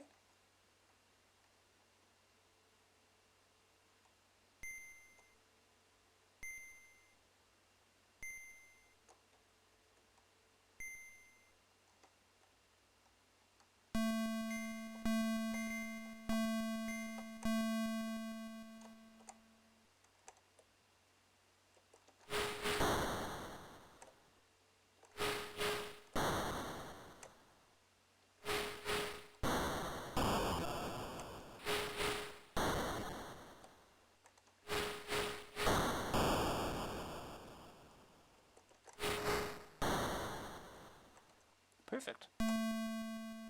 Still more.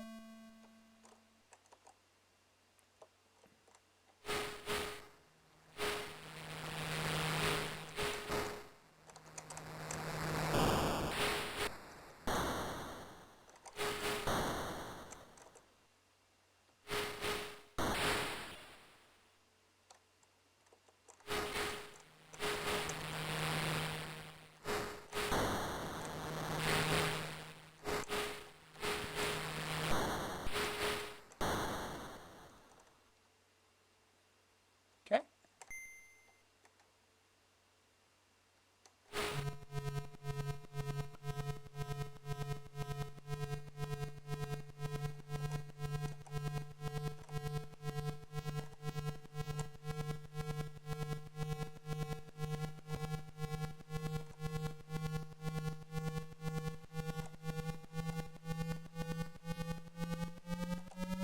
Oh, jeez.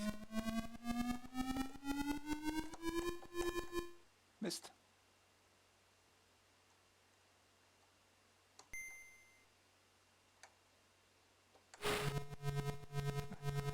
Because it just went moving all of a sudden.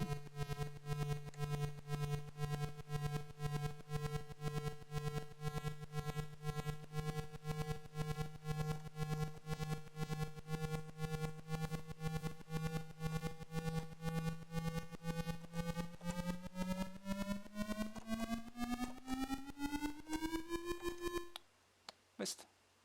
It's the last minute. Do it again.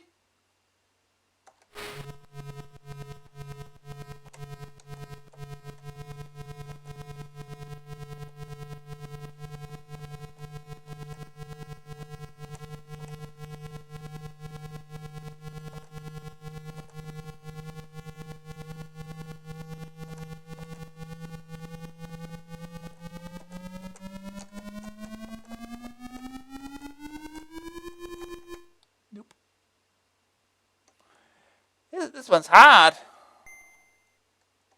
Try again.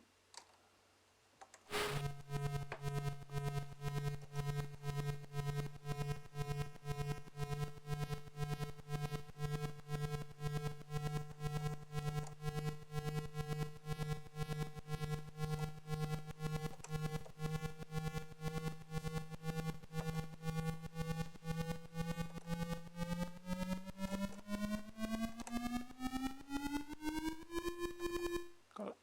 Here we go. Did it finally.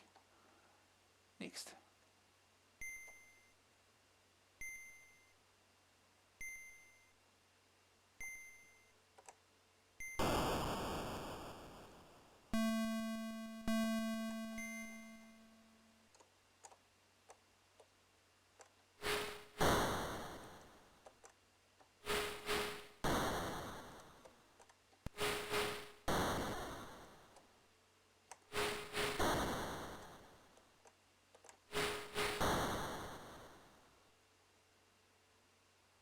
More.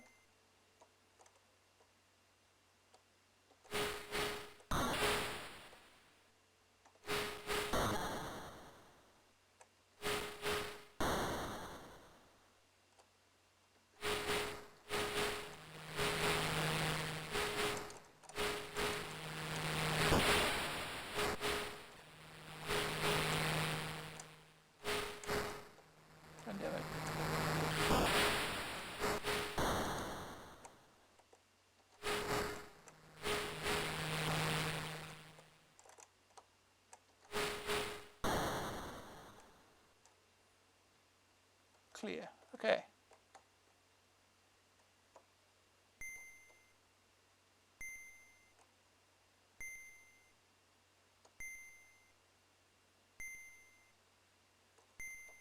The 31 is the maximum speed, apparently.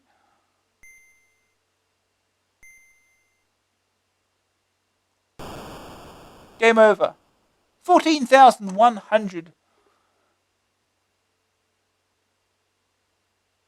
Well, that's Convoy Raider.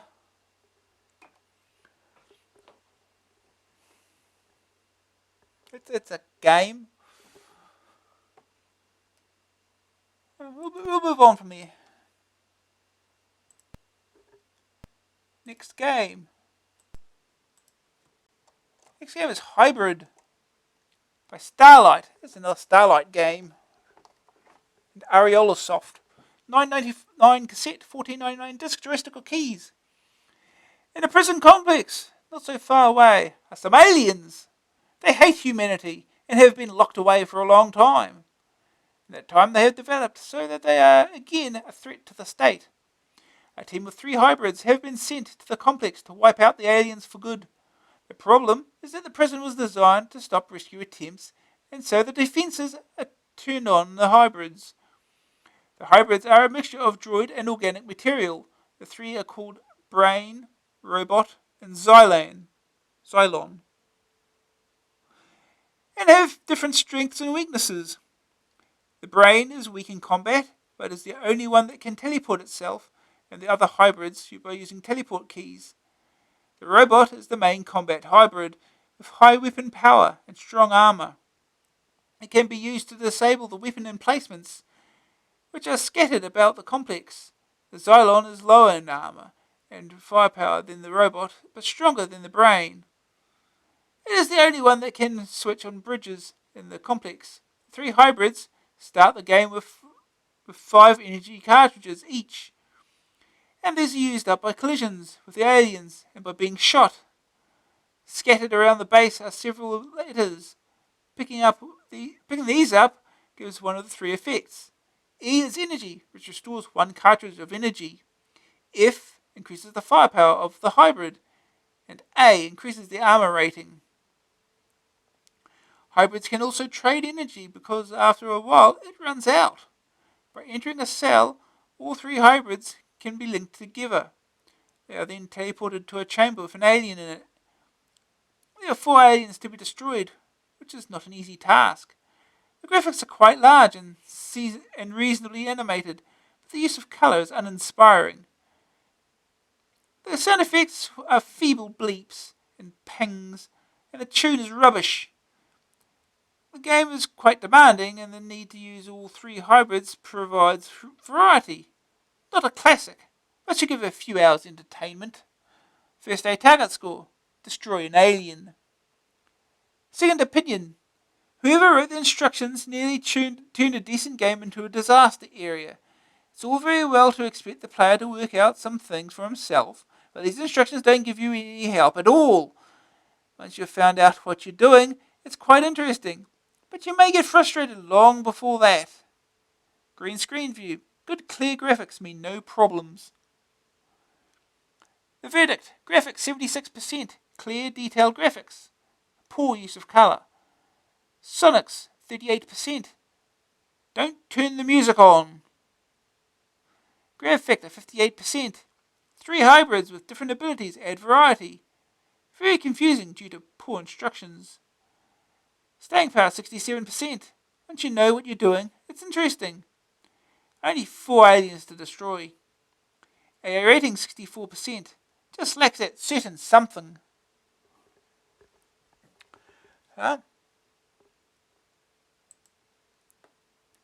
Let's play the game.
Music off by default. You think I knew something?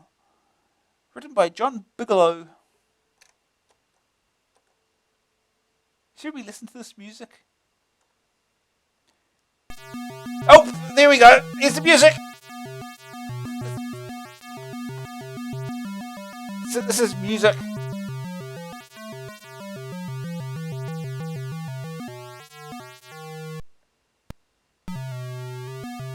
Sounds very much cat on a keyboard type thing.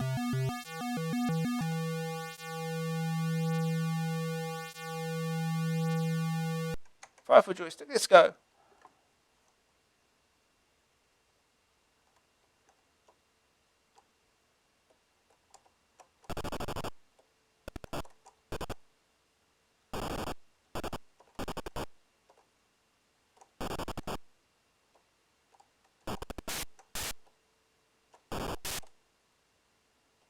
Cute effect that is. When you kill something, it's like static. Ooh, F.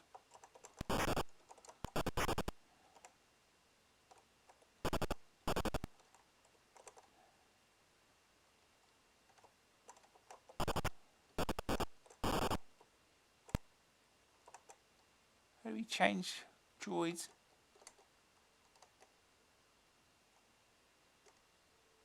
Q. Q is quit, apparently. Okay.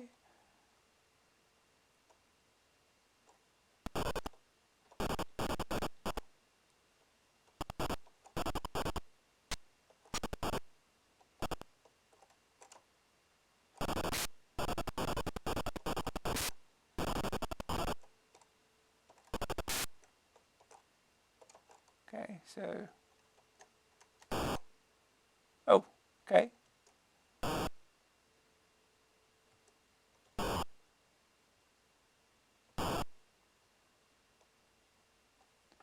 Okay, I see.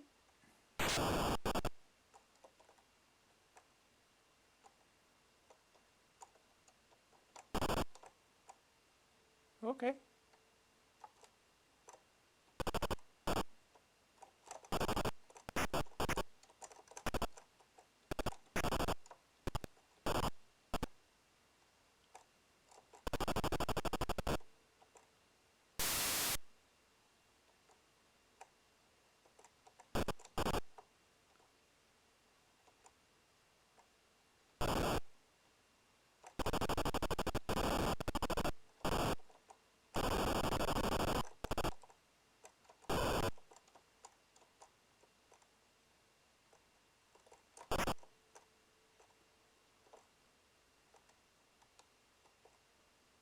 Don't know what that did. Ooh.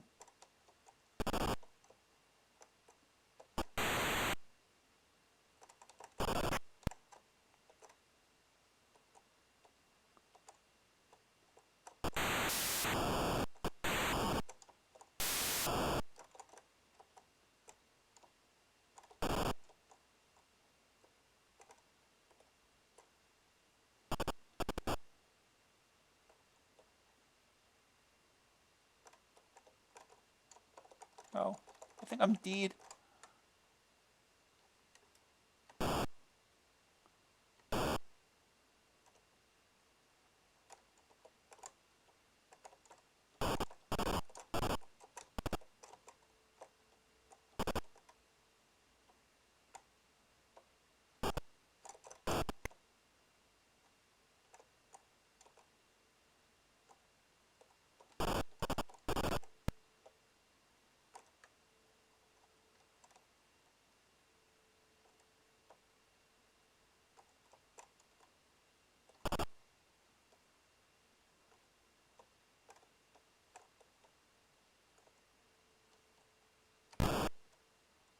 Let's use this big dude.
Oh, touching that drains your armor. Okay, make it okay.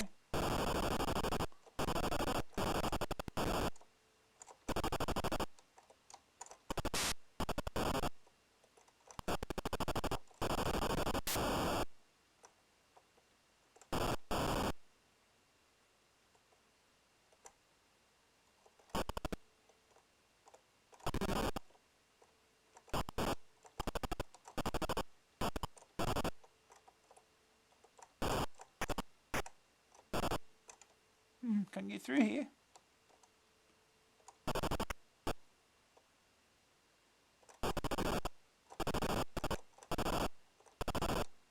Hmm.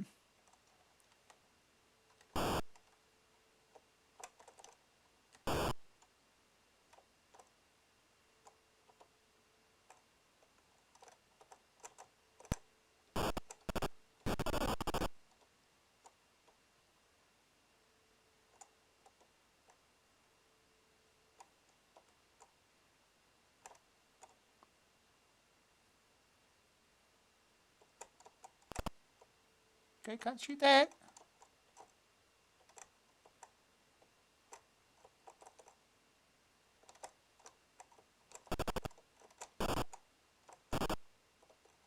Can't really seem to shoot much of anything.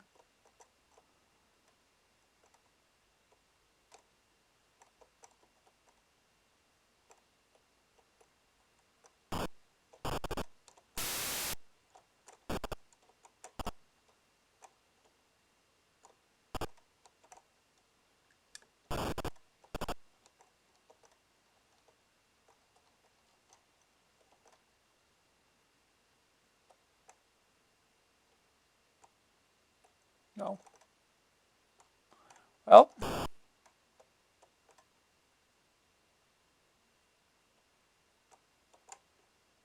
No. Oh no, we still got.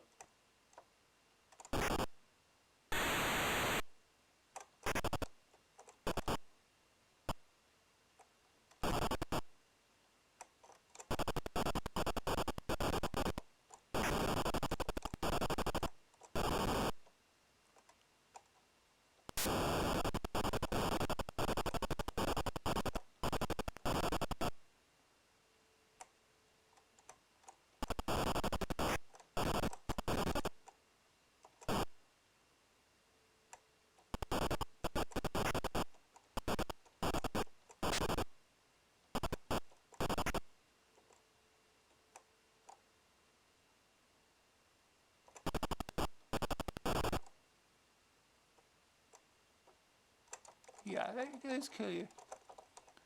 Um. Now that everyone's dead, now what? Oh, he's got some energy somehow.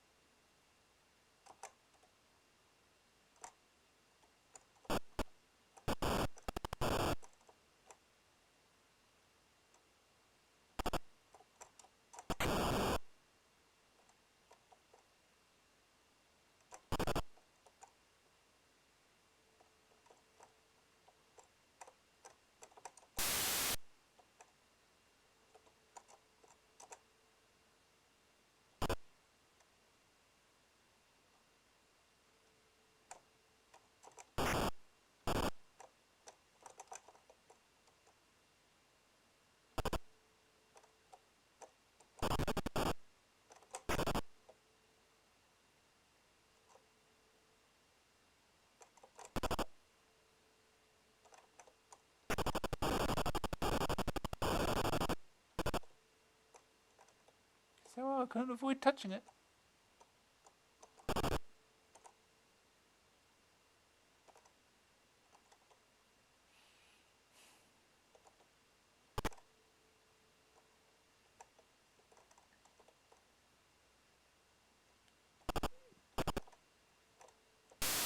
Oh, no. Everyone's dead. Game over.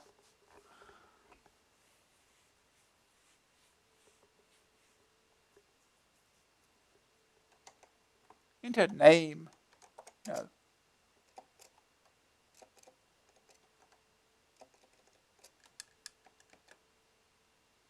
High schools. Other high schools. 213,099? Really?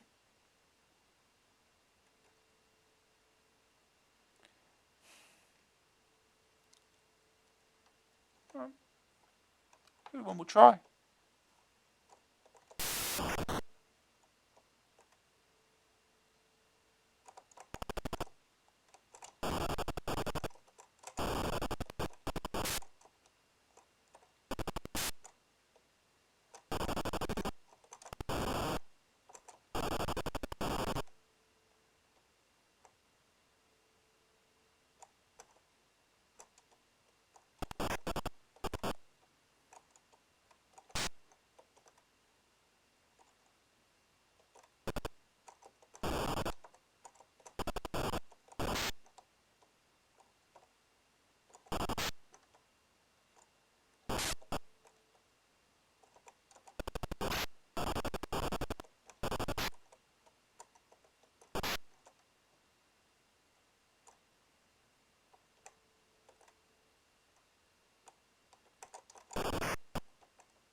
Ow.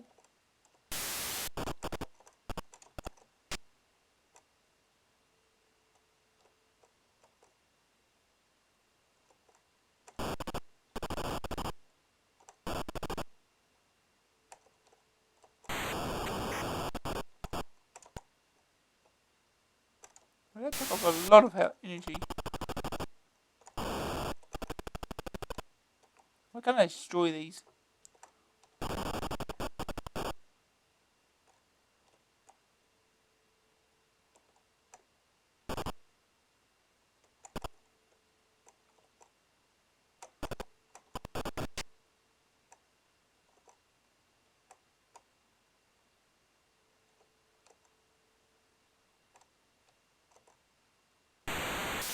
Ow.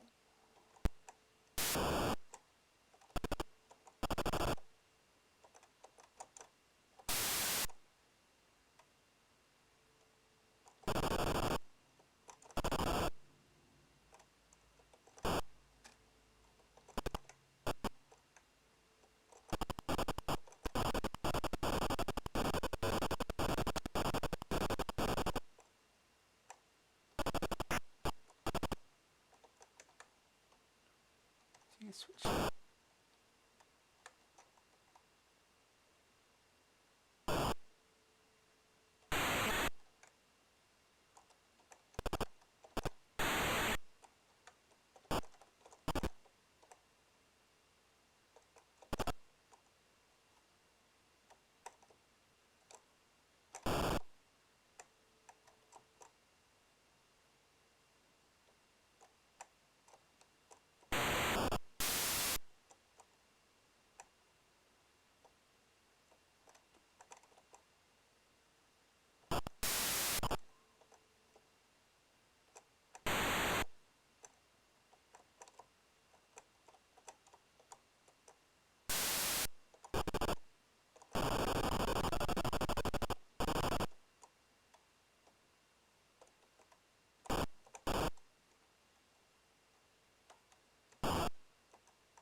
Oh.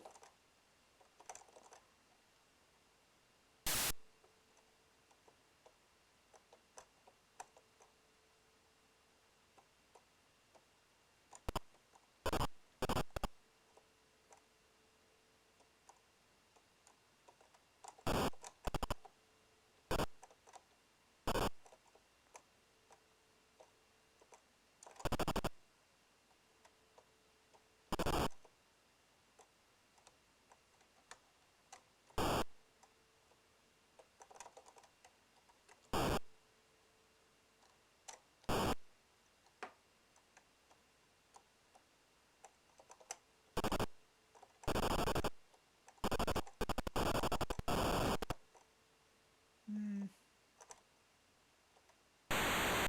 Ow.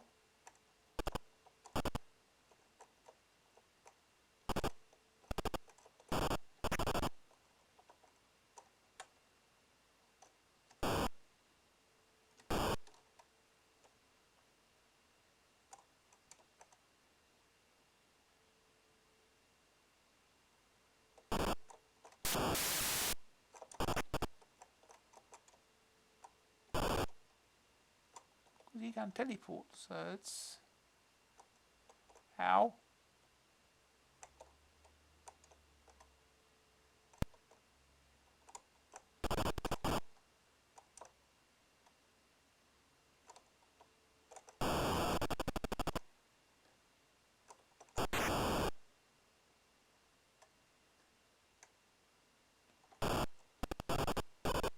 Can't destroy that.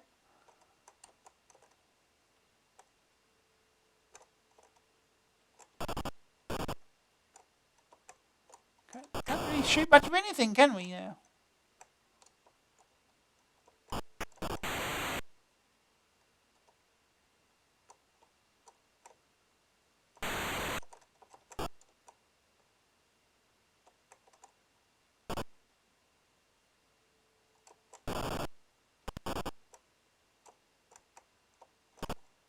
Oh, we're almost dead again. Oh, it's a dead end.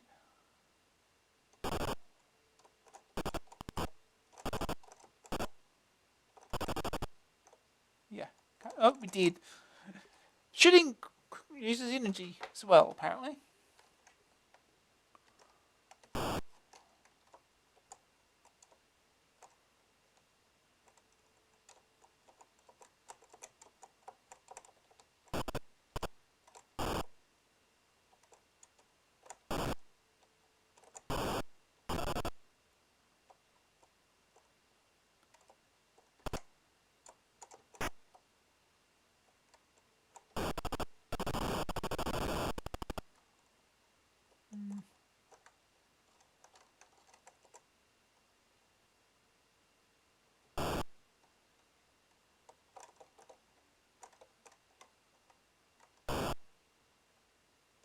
Yeah, I think. Oh, yeah.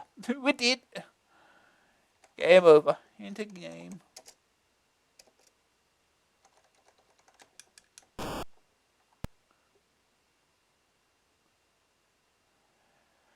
Oh, anyway. Yeah, it's something to figure out. Trying to know what to do.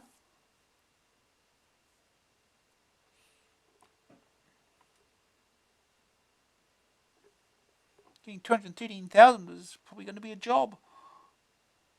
Anyway, let's move on.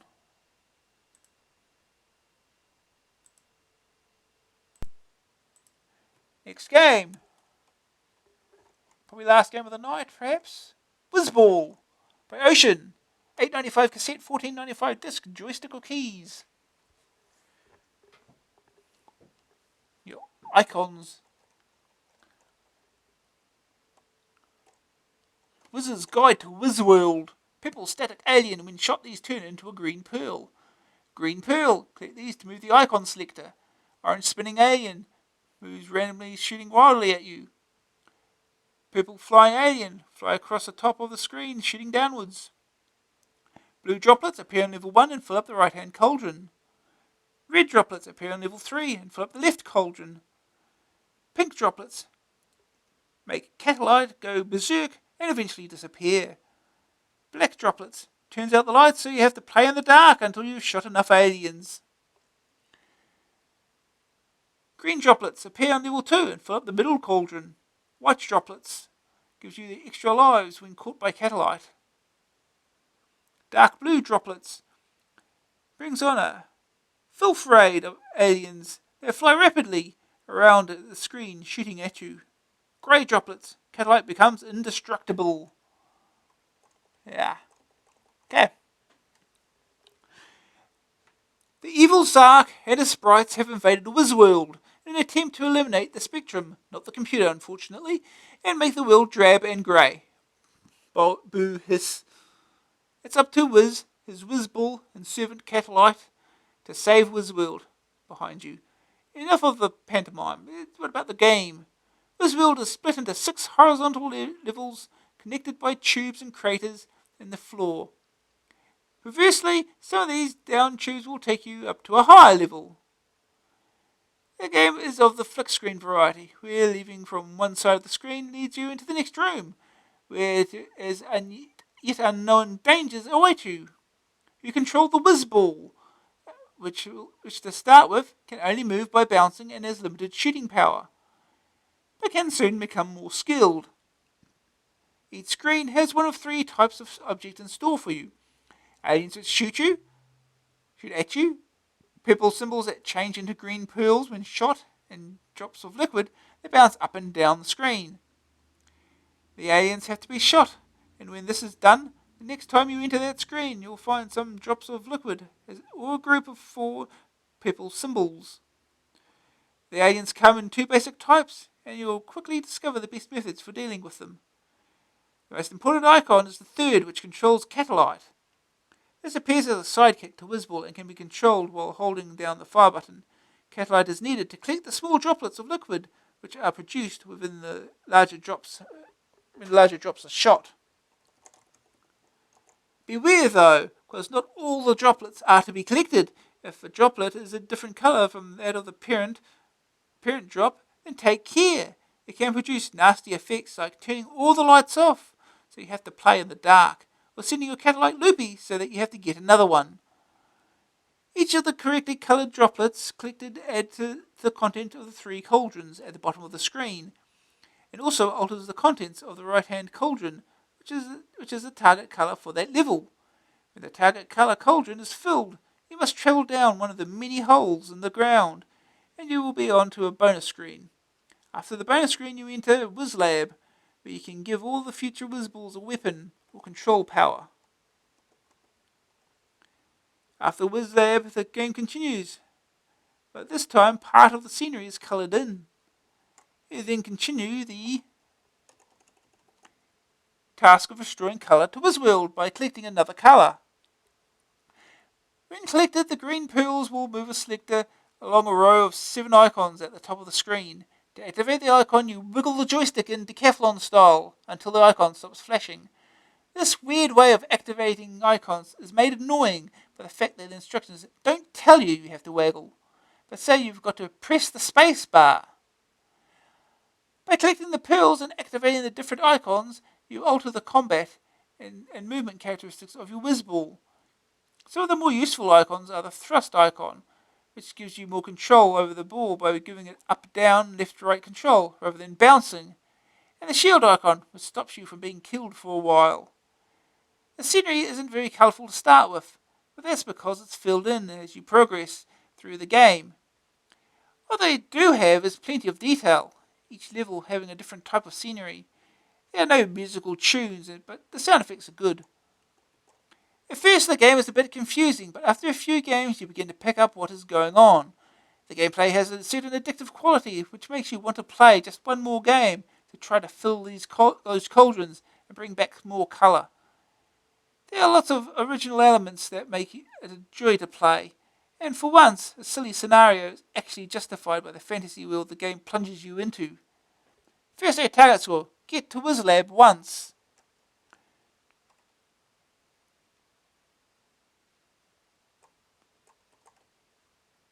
Second opinion. At first I had a sinking feeling as the scenery appeared and it looked like a lousy conversion. Then after playing for a while you realise the drabness is intentional and it's up to you to produce a colourful game. Novel twist that.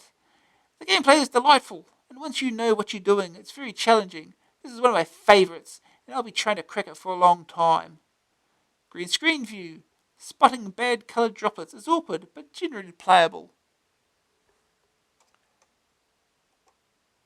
The verdict. Graphics 88%. Colourful, well-designed game. Detailed scenery that colours in as you complete the game. Sonic 68%. Good sound effects, but no tunes. Graph factor 94%. Great idea for returning colour by collecting droplets. Icons and powers combine well in the game. Instructions aren't very helpful.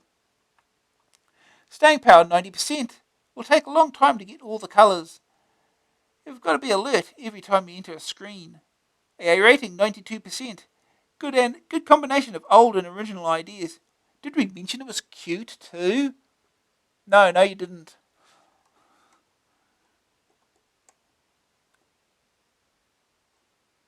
A Wonderful Wizard of Ball. Yeah. So yeah. Let's play Wizball.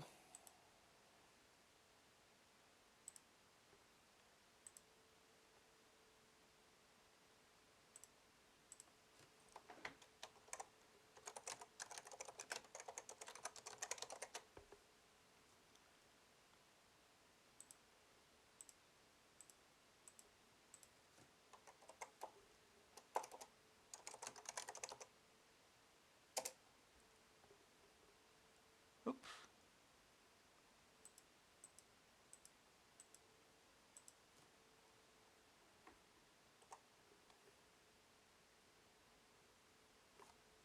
That's the one.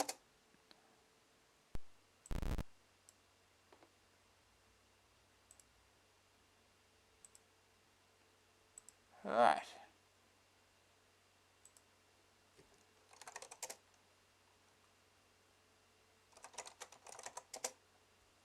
Okay, off we go.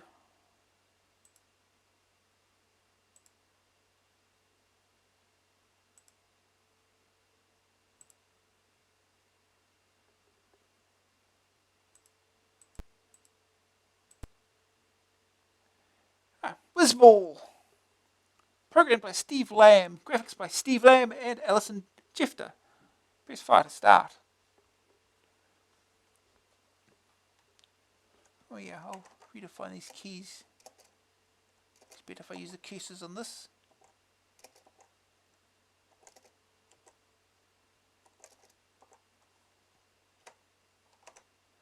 Okay, let's go. Get ready.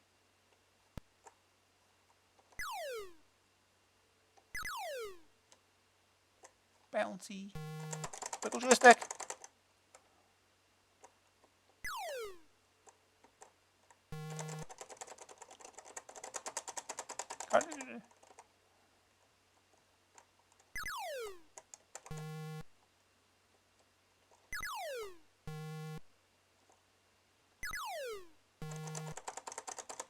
You little cute friend.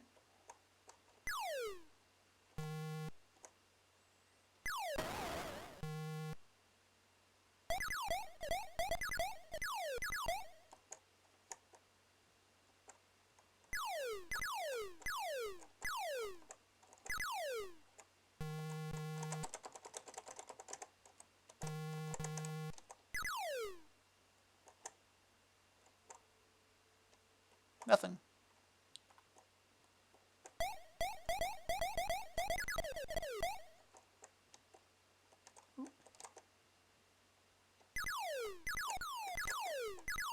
Okay, there you go, you got a few drops. Barely fills a thing, does it? Oh, gee, that was close. Oh. Oh.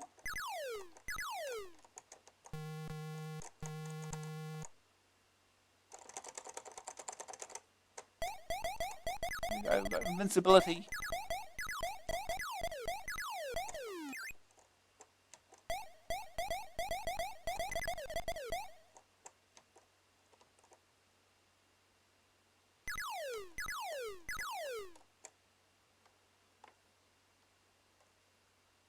We already have enough blue. Down we go.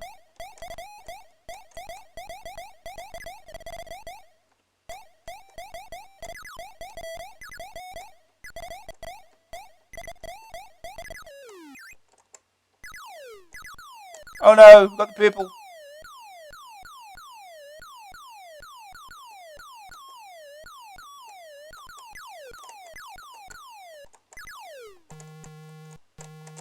Get another one. Here we go. Another one back.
Well, count is at 0.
Damn it. Well, now we're screwed.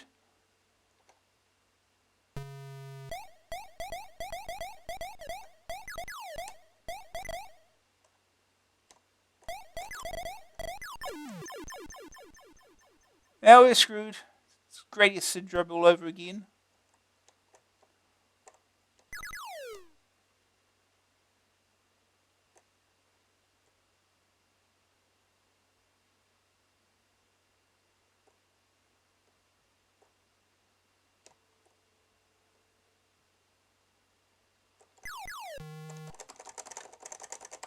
Okay. Back in business again.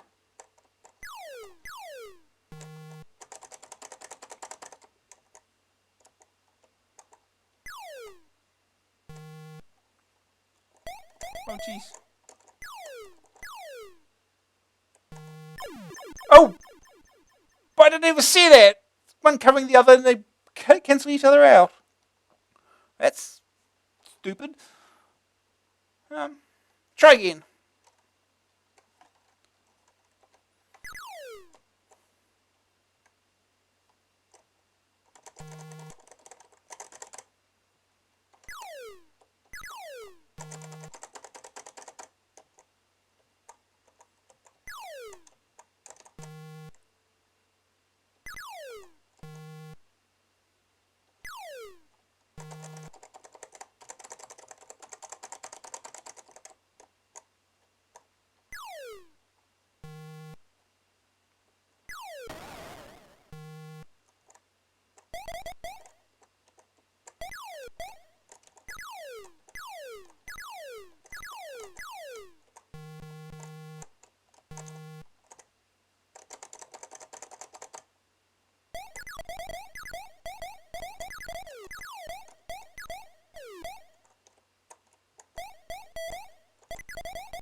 Oh, jeez. I'm not invincible anymore.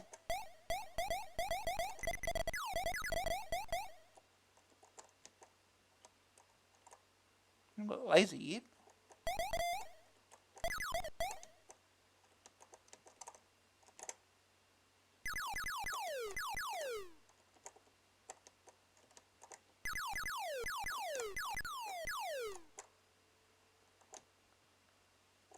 Okay, let's get down.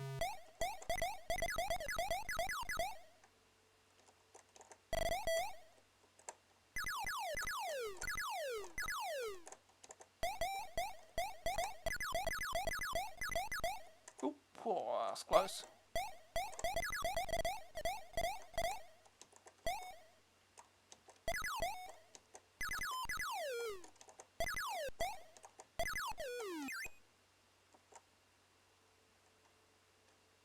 Let's get down.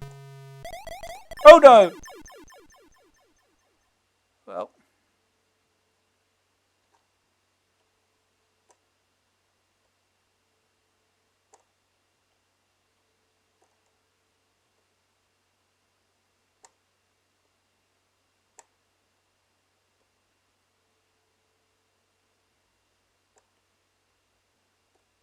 How did we do this before? There we go. Oh! It hit it! It helps!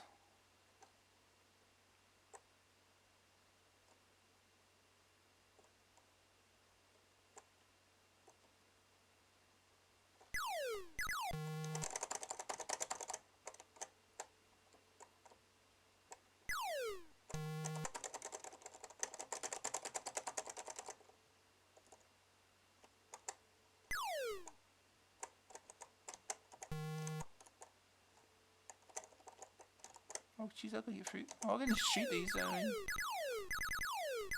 can't pick them up.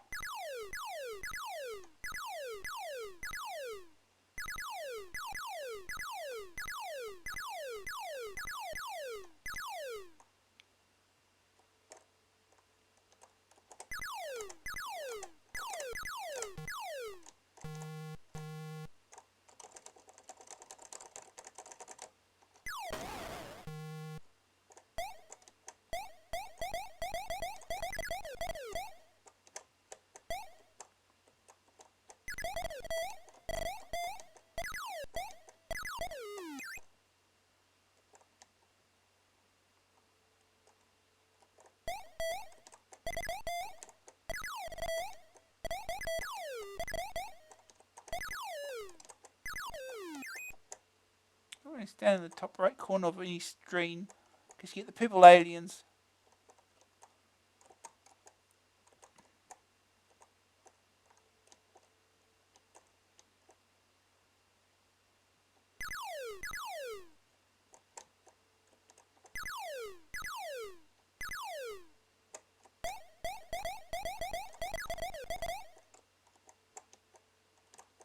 Good.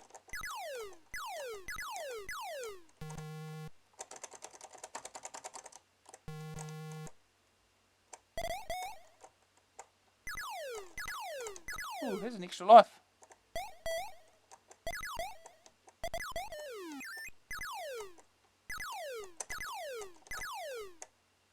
Okay.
Okay.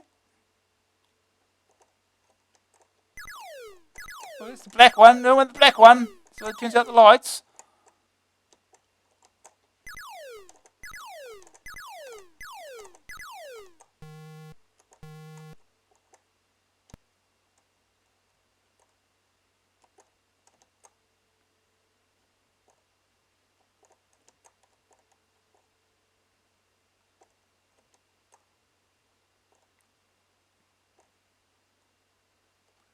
We're running out of aliens here.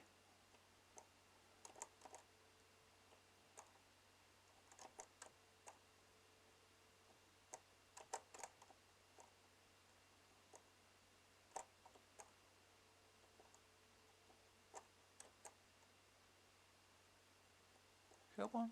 There's nothing. Not much I can do here. But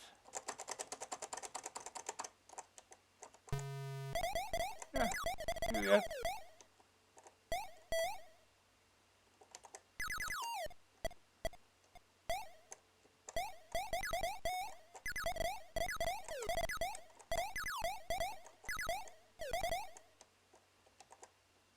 These drops.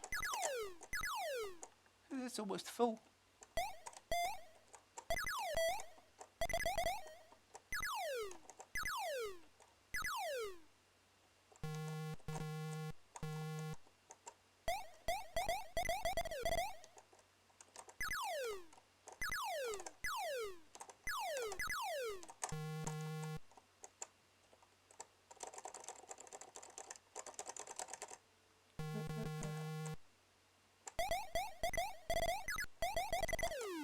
You go get him.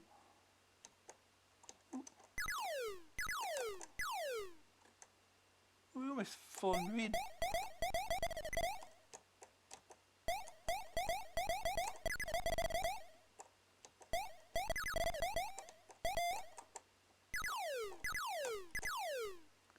Hey, we're short on, I guess it's green. Oh, that'll do. We get stuck in the wall. Sometimes that happens if you get too close to the... Pick up a pearl when you... See, down. Go back to 2. Something goes back to 2.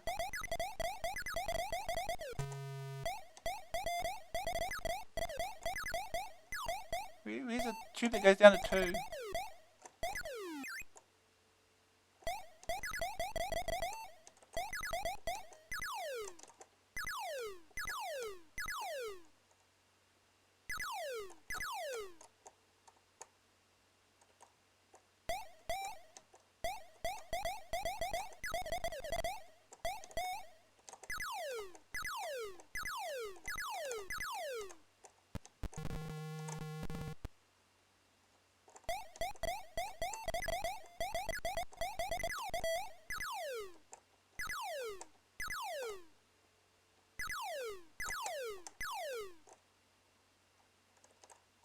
get invincibility if I can.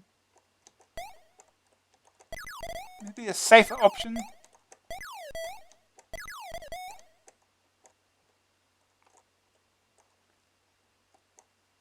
Oh, here we go.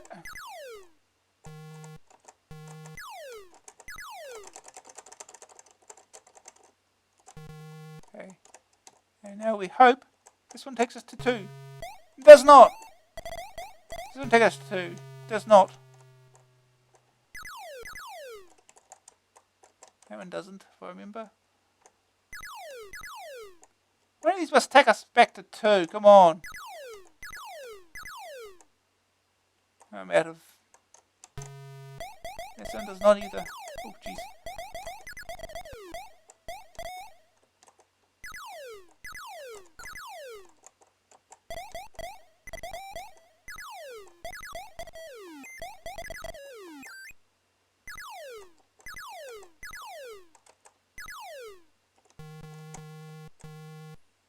This way.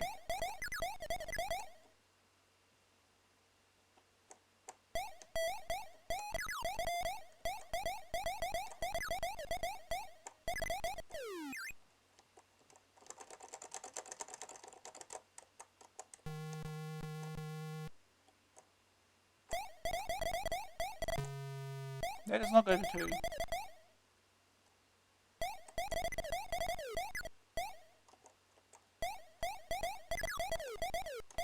Let's go to 2. It does not. I want to go back to 2.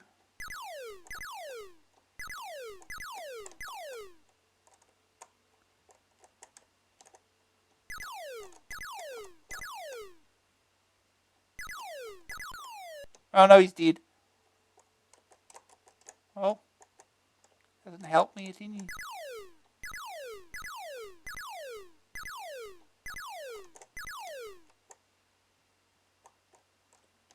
All the drops now. Oh, that's an extra life that would have been. Ugh.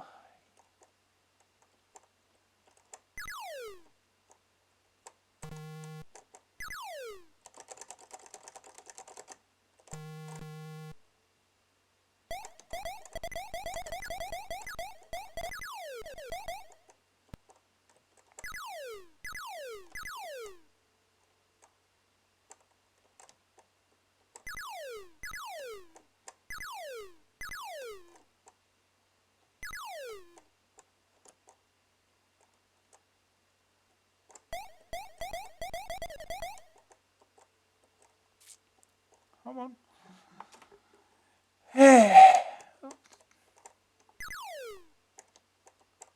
Wiggle, wiggle. Oh, come on. Oh, jeez.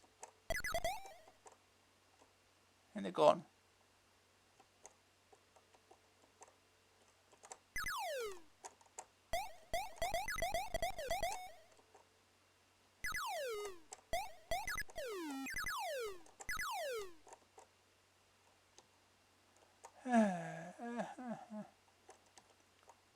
One of these tubes goes to get to level 2. I want to know which one it is. Is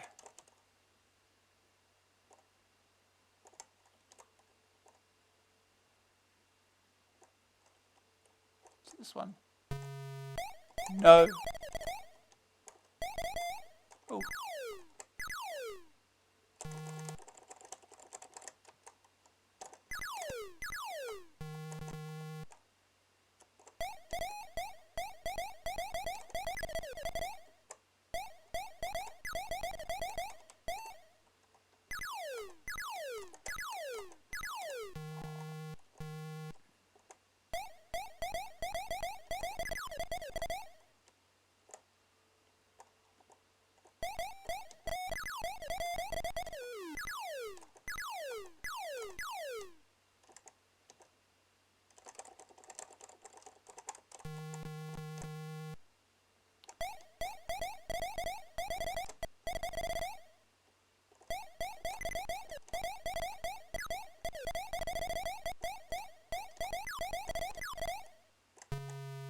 Not that one.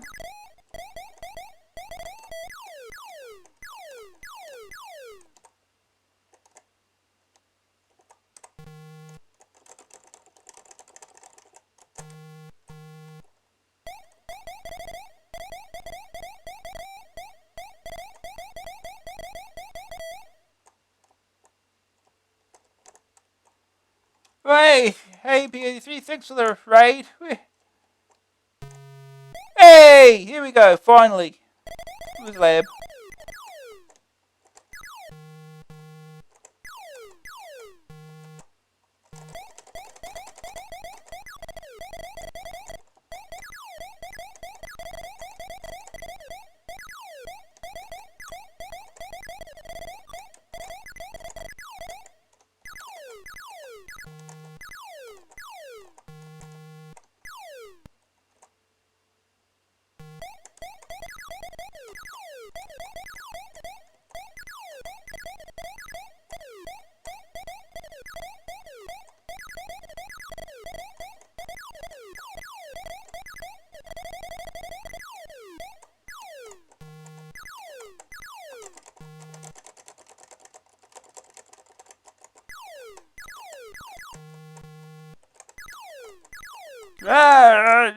Flashing.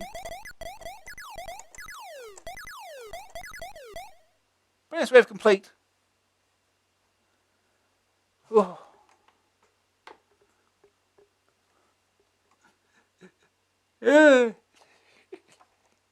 Oh boy. Okay. Select permanent weapon. Should be obvious. That.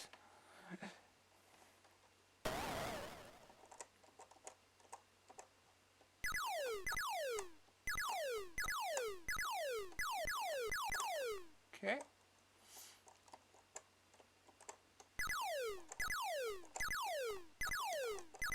Okay. Oh, more.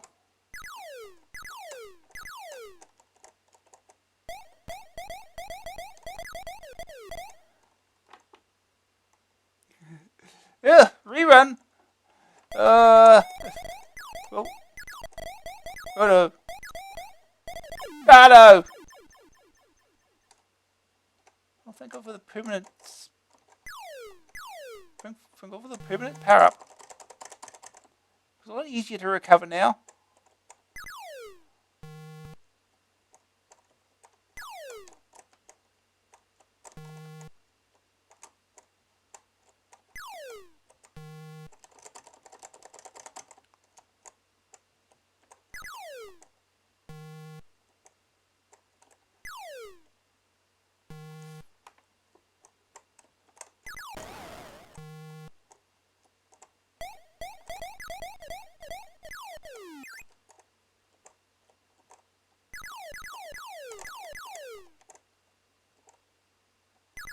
Okay. Get a laser back.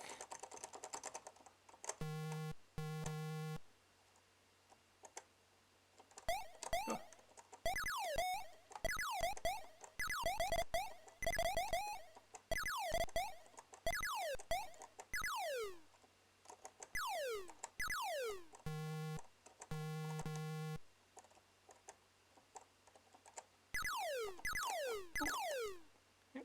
What? White droplet's good.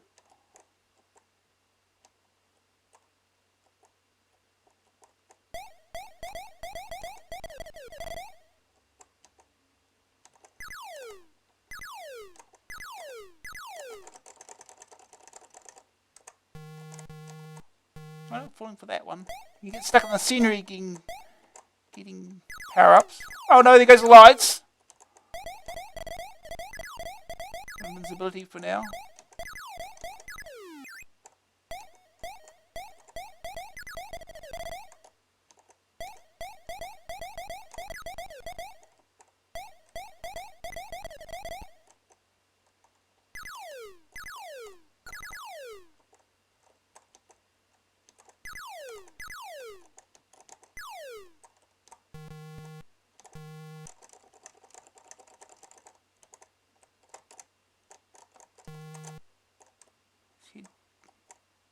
Yeah. Stage 1. Okay.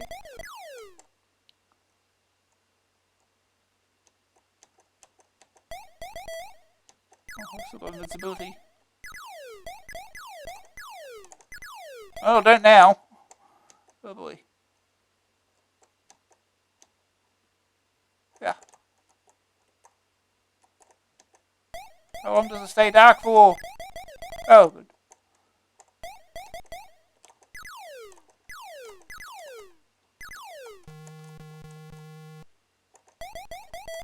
Uh.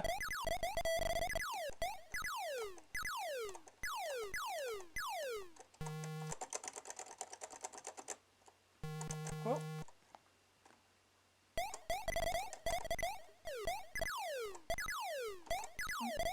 Here we go. Oh, don't get that.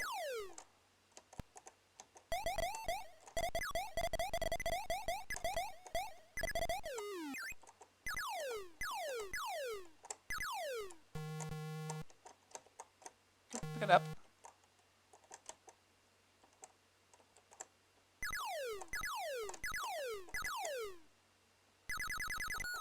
We're slap imminent. Here we go.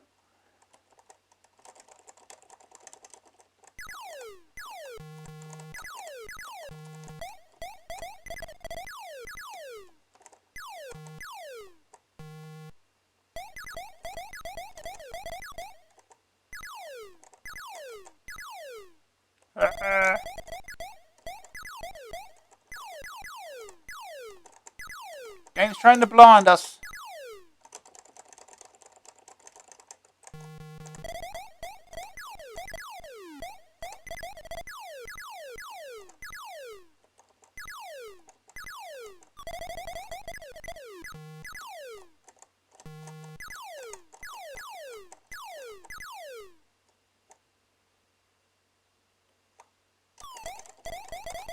Oh, oh well. Select permanent weapon. That's gotta be that. Go get your control. It's really important. Makes the game a lot easier. Oh.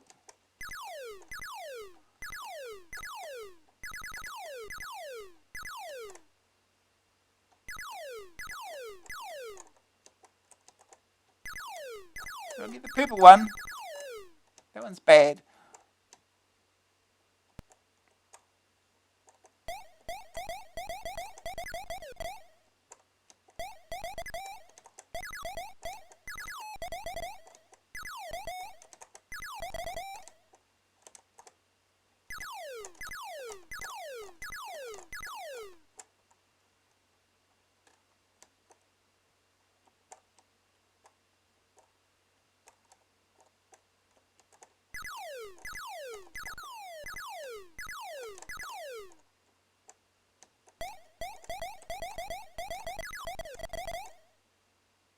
He's down level 2.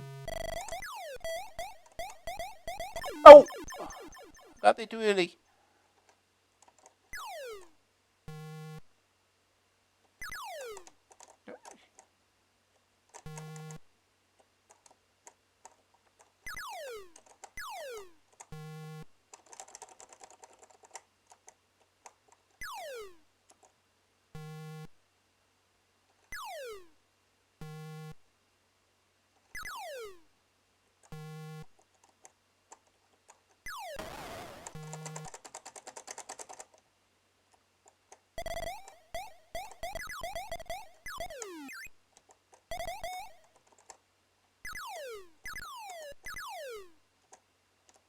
Waiting for the orange on the stage. See?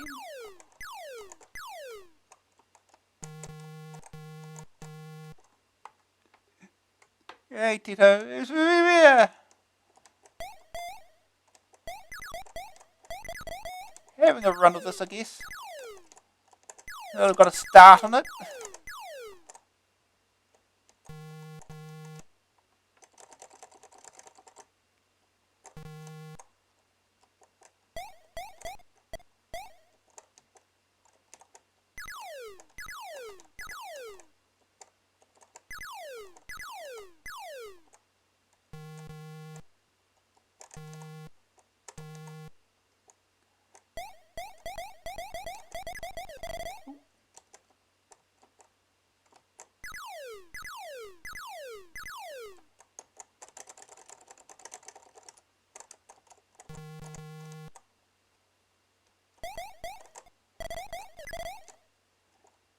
So yeah, this game is rather tough when you start because you're just bouncing everywhere.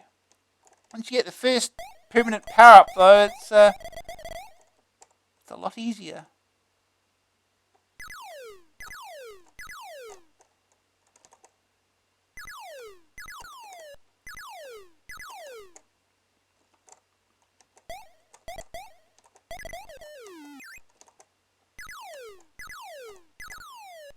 It's another extra life. Oh no, the black one. Don't get the black one. Oh.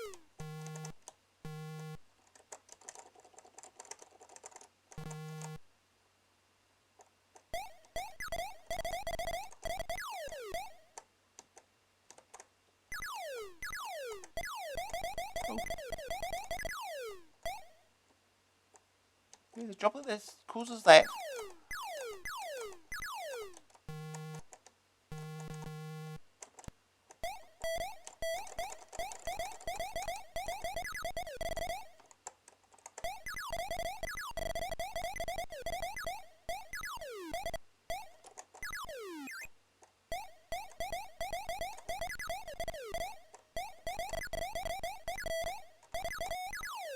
Oops. Okay, we're filling that. Oh, here we go.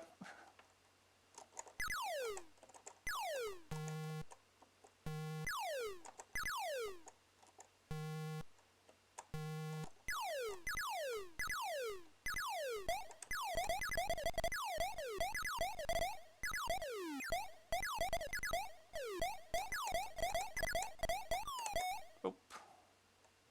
Oh. Permanent weapon. For the laser.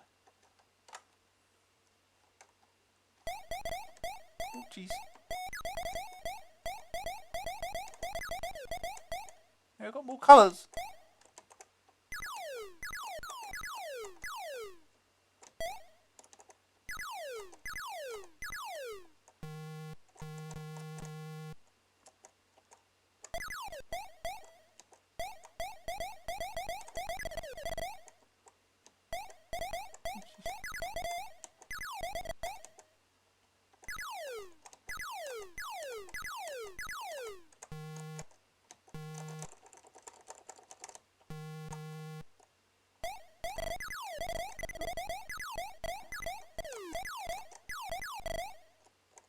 Okay.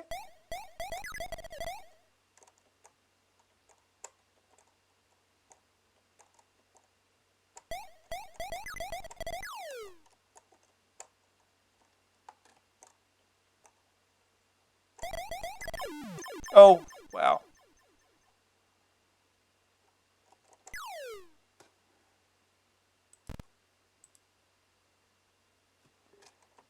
Hey.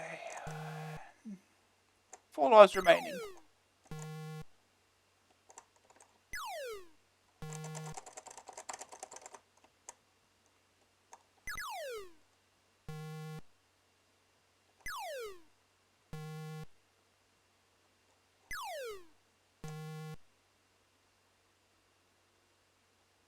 And roll along some more.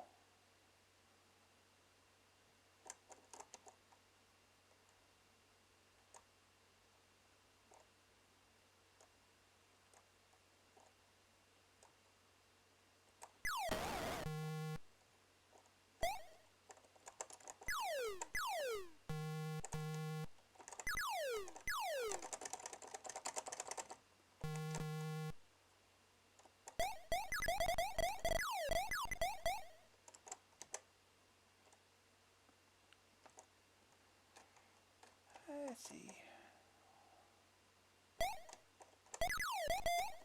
Oh, I've got invincibility. What does it matter?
Okay.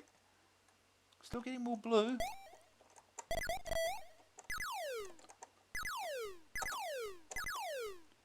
Okay, we've got enough blue. Down.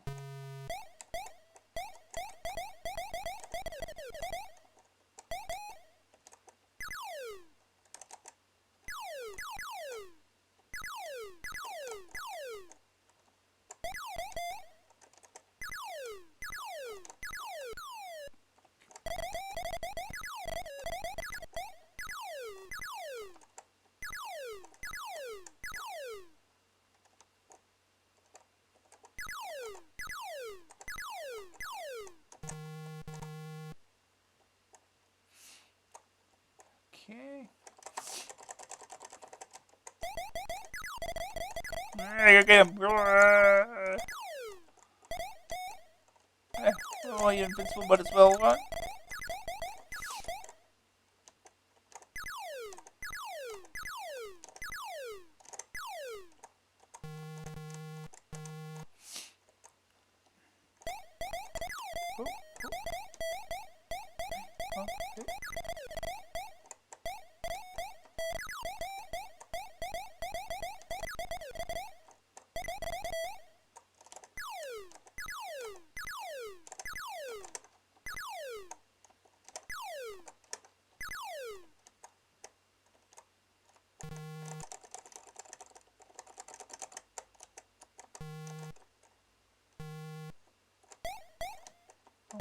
I'm invincible. I remember when I'm invincible.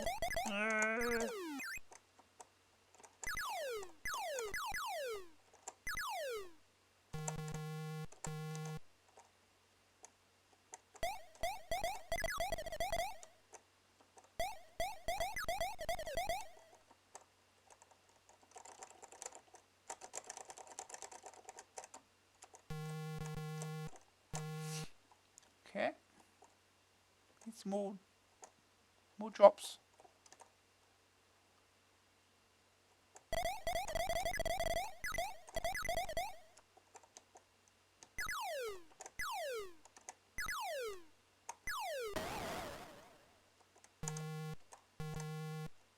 Well,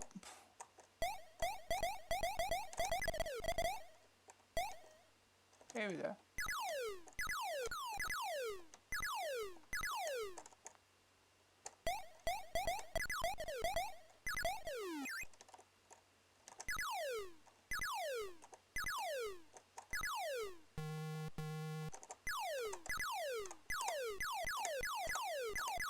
Yeah, oh, here we go, got it.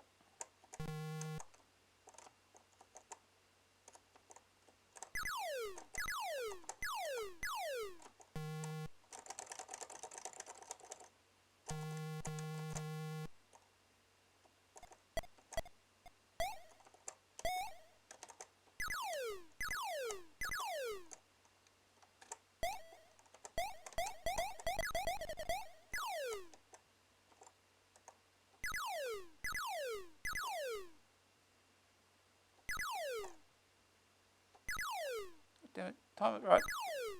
Oh, not the purple one.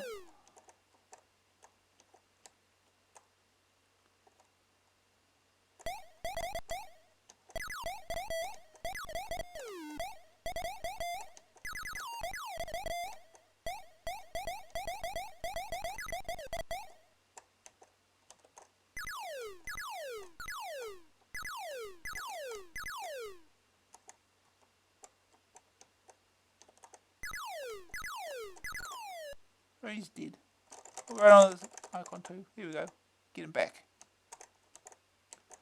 I don't think there's much more we can do in here.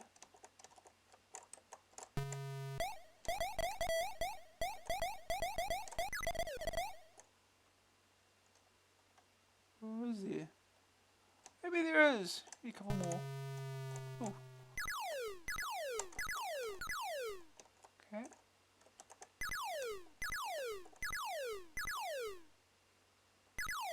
Oh no, the back one. Okay. Take us the one again.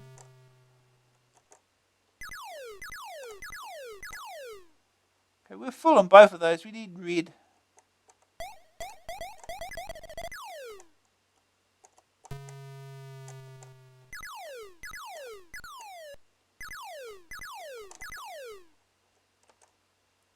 to find a way to level 3 now. It's not level 3. Oh jeez.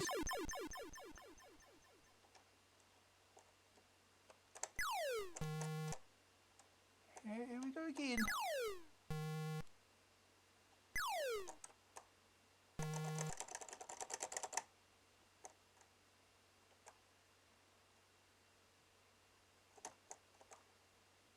I don't know why I'm still playing this. Been at it for 45 minutes already.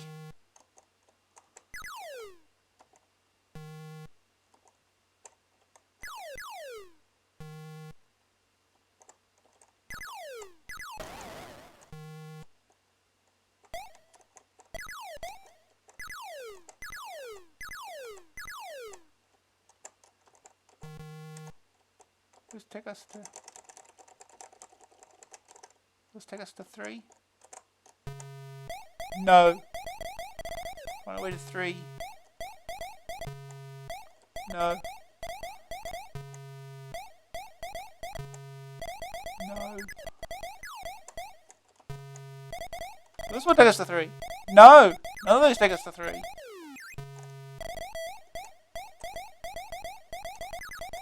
found my way to 3 and I couldn't leave before.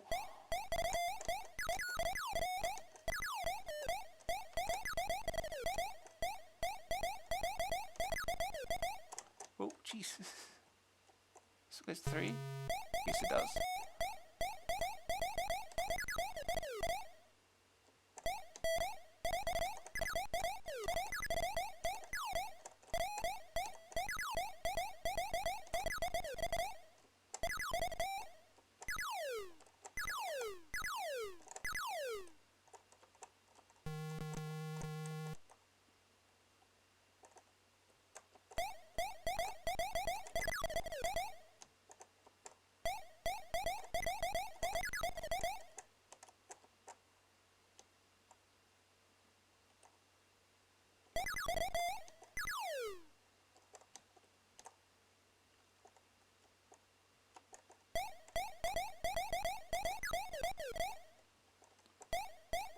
I need some drops.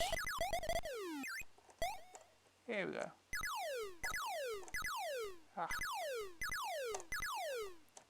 1.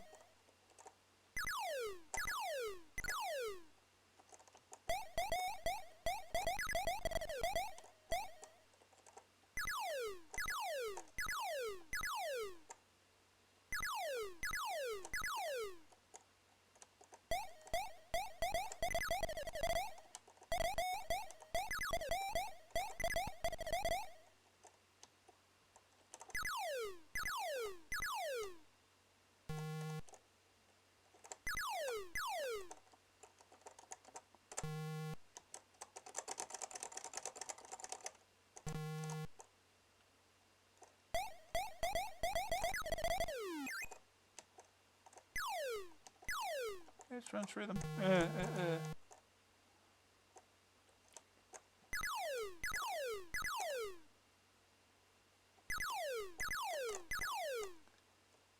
Need 2 more drops. Here we go. Let's let him in.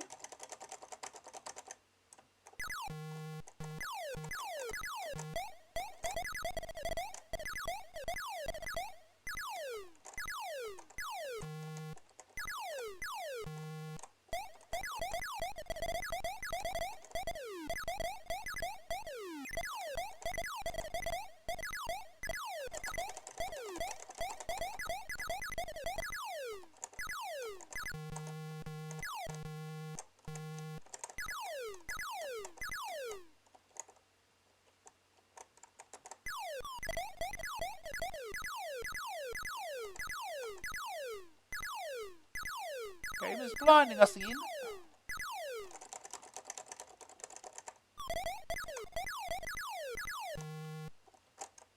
Ow.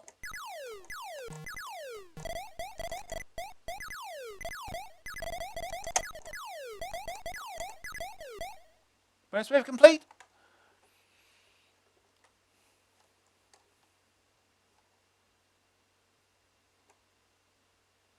Click permanent power up.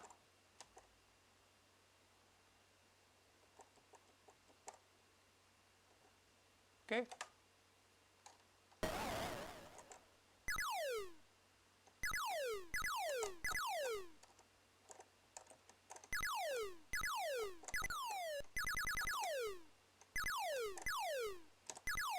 Ah.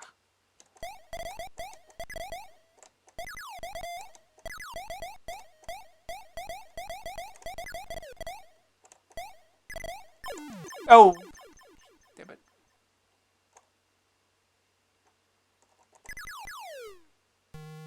I got sprayed shot. Now you sort of run out of ideas as far as power-ups, permanent power-ups go.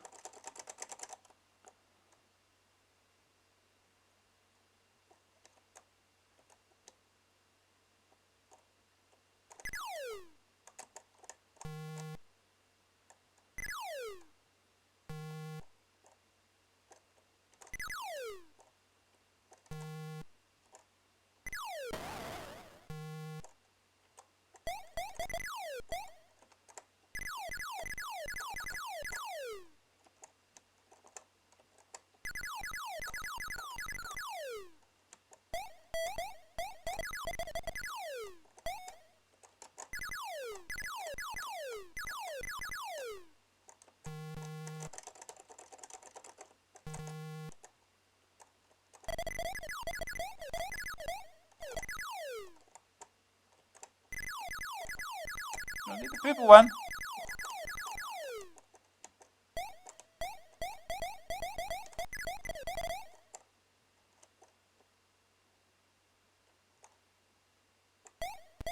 Oh. Well.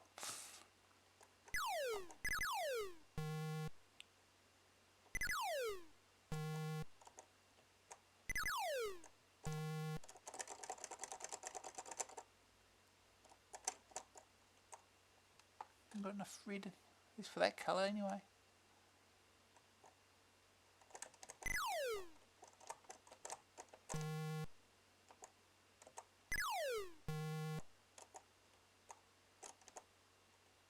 Oh, see, that was close. I'm going to ram into it.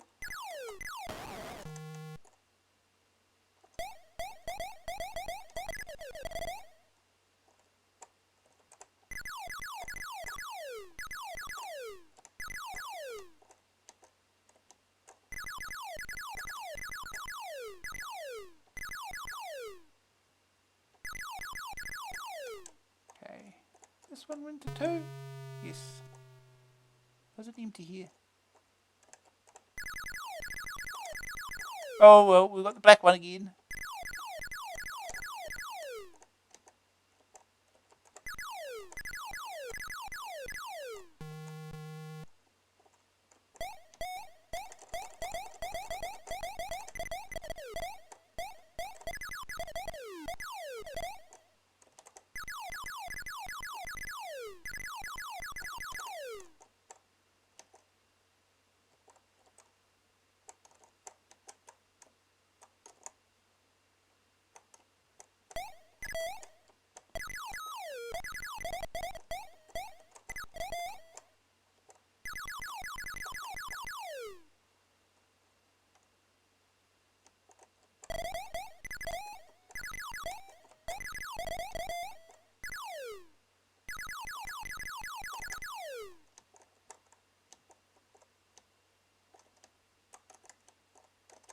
Yeah. Ooh, almost thought I got stuck there.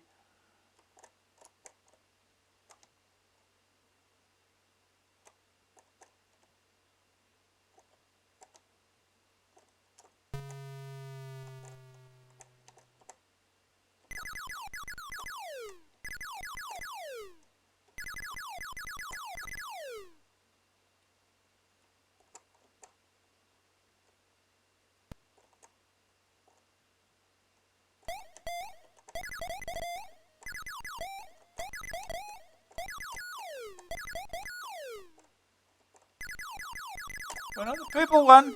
I want the purple one.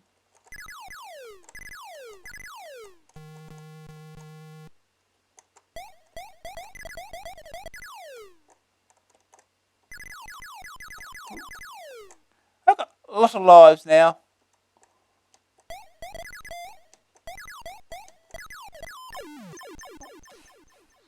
lives remaining. Oh, the lights are back.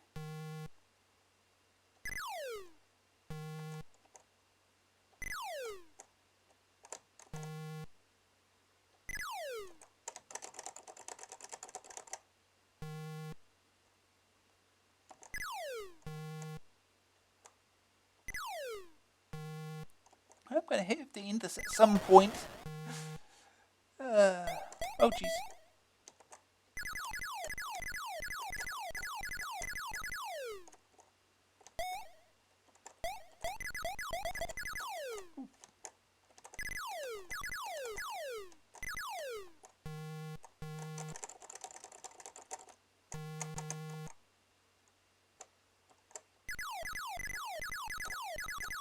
It's dark again. Wonderful. Go get him.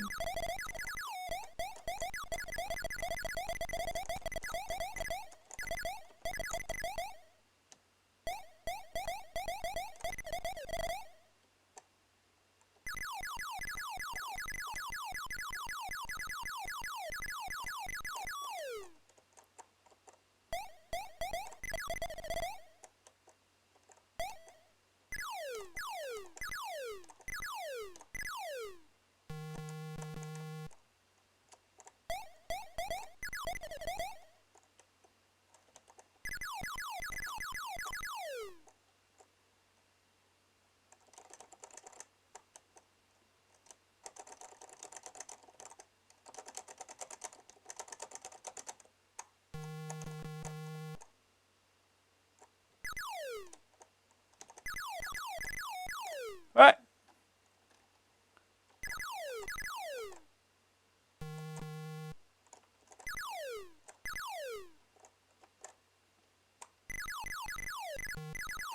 Oh. That wasn't expected.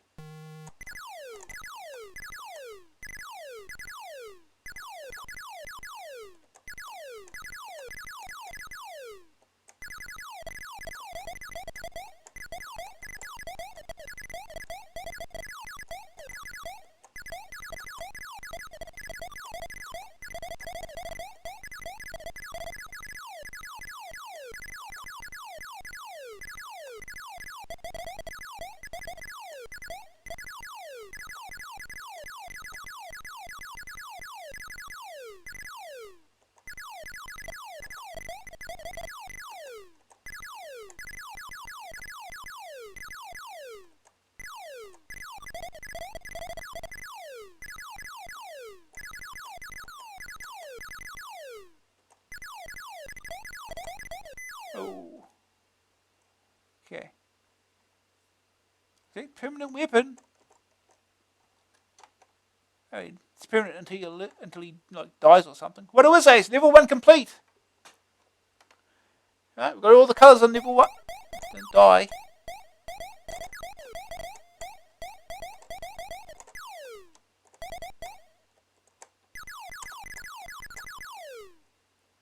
So we go straight down to level 2 now.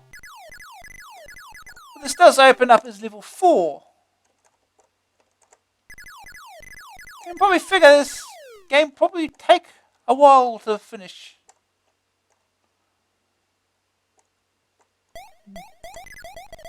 Certainly not as much. It's going to take longer than I have time to finish this tonight. Oh no, no, the purple one.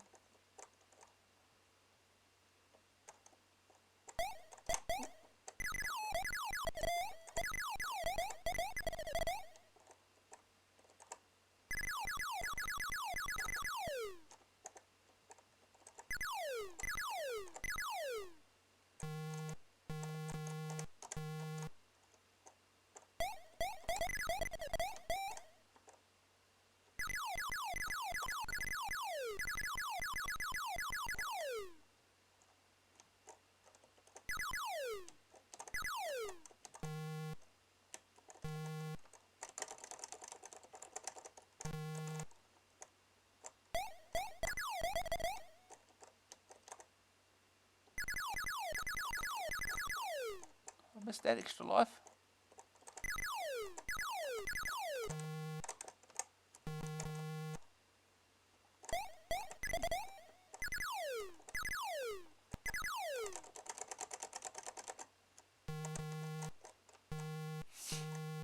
So we at least find level 1.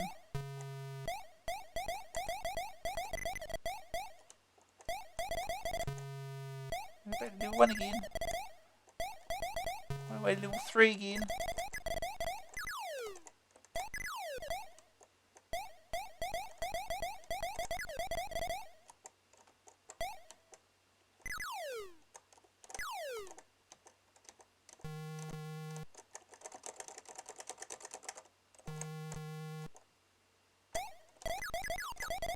Yeah, okay, yeah.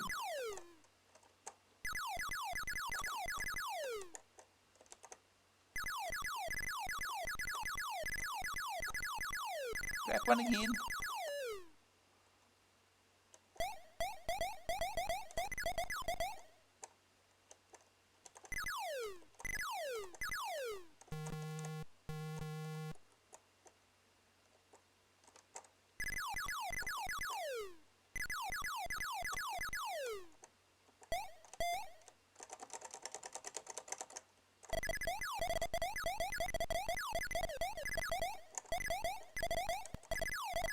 Let's see him.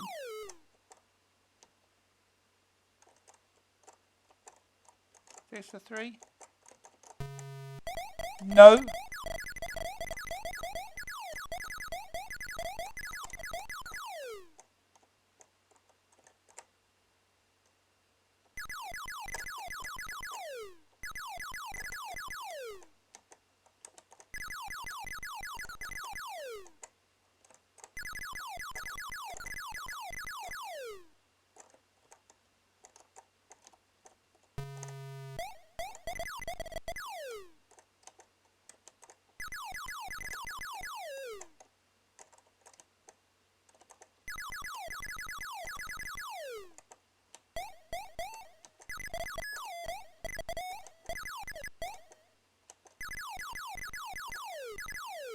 I don't really need any more green. I'm full on that.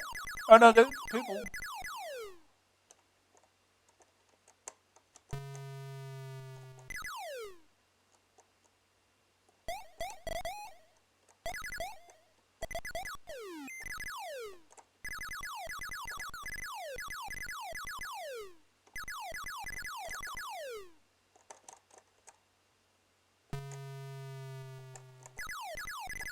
So 1 up.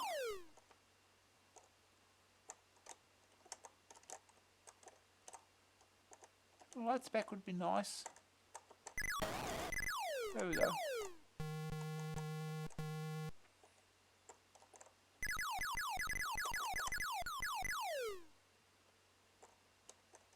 Okay, let's take us to level 3. No! Nope. I tried to rush that.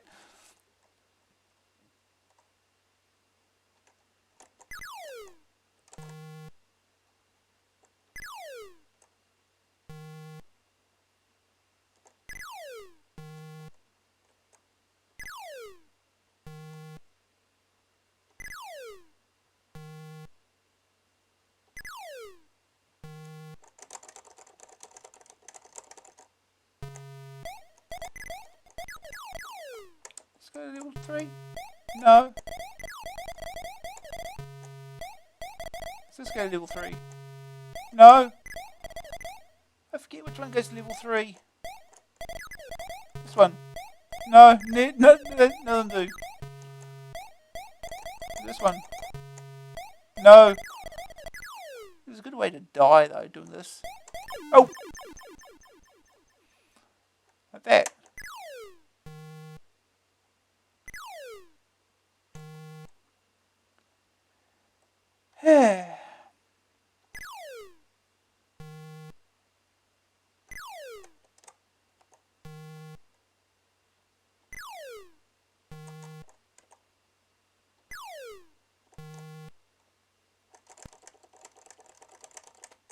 Let's go.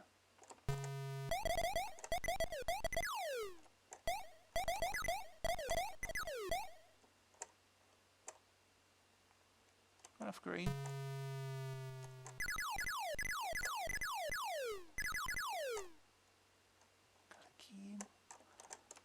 Again, the black.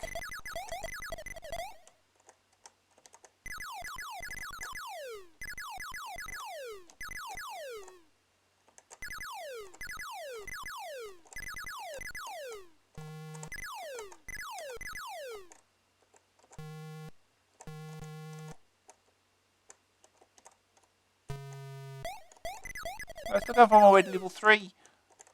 Did it before.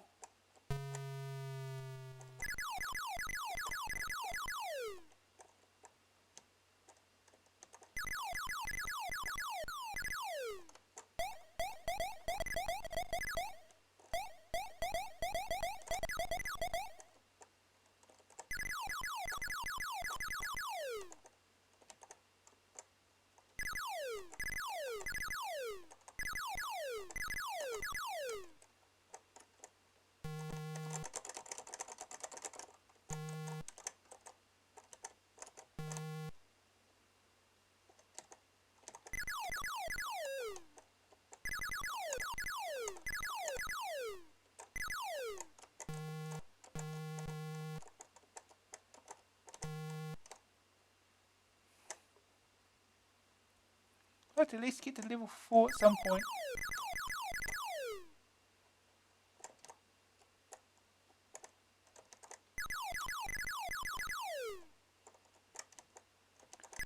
Getting all the drops now.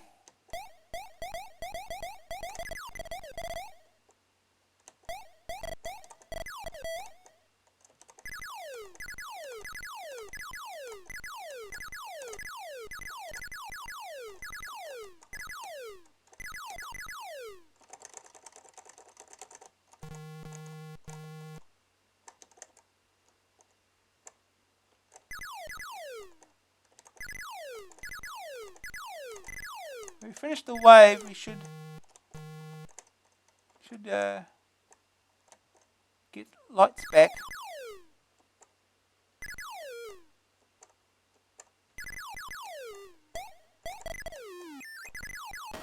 Here we go.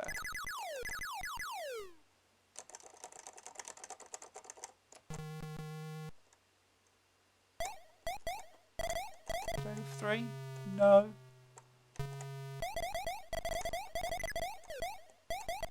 Let's go to 3. No. Oh no, I'm stuck. Oh no, not. Jeez, I thought I was stuck again. Well, not again, but no. No.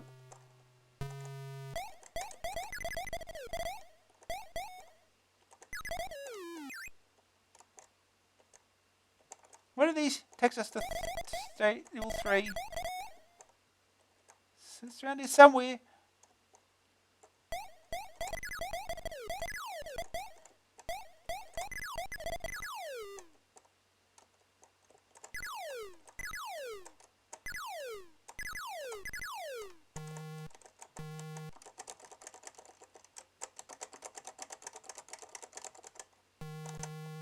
So this one? No.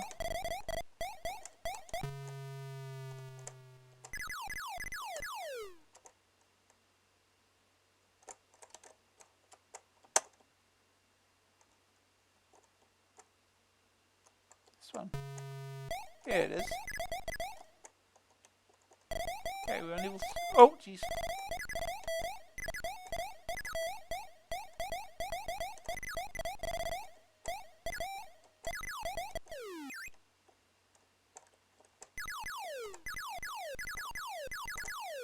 Oh, was that Whizlap again? Here we go. Do this again.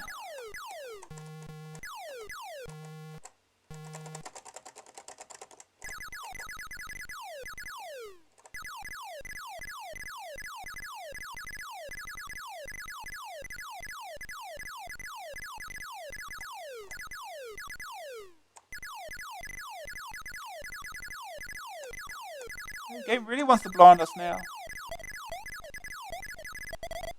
Oh.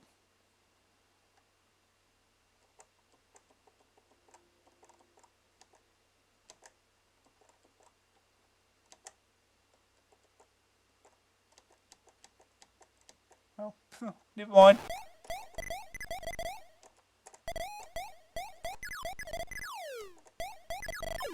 Oh, well.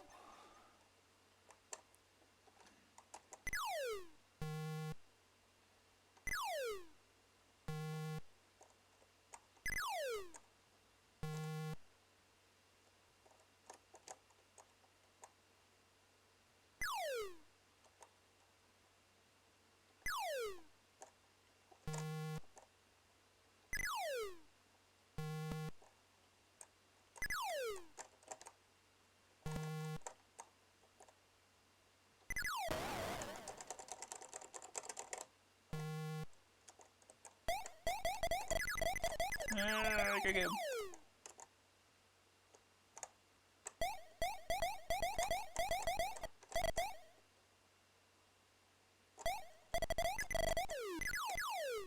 Will this take us to level 4? No, it takes us to level 3. Pretty sure you can get to level 4 once you've done level 1.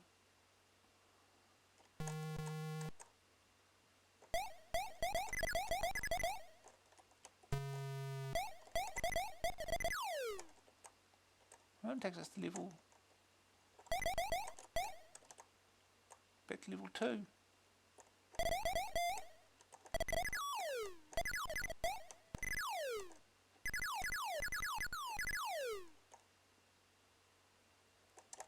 Level 3.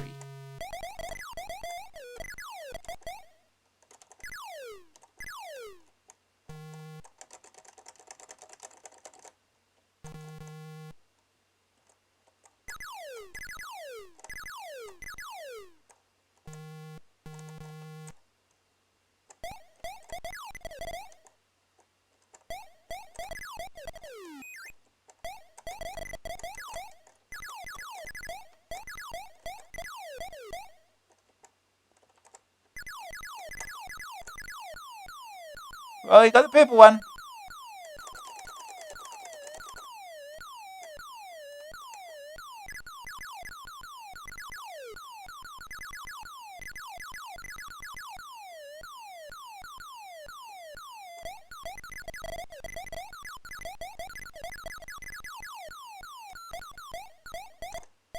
At least he doesn't die if he's invincible. There we go.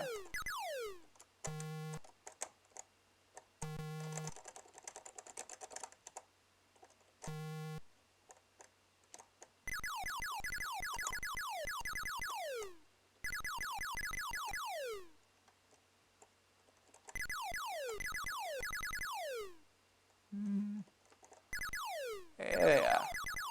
That again.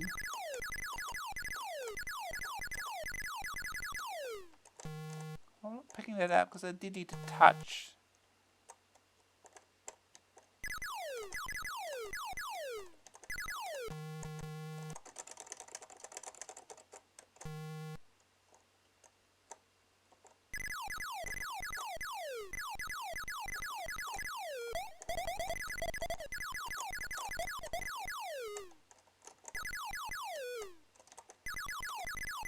Oh, not the black one. Again.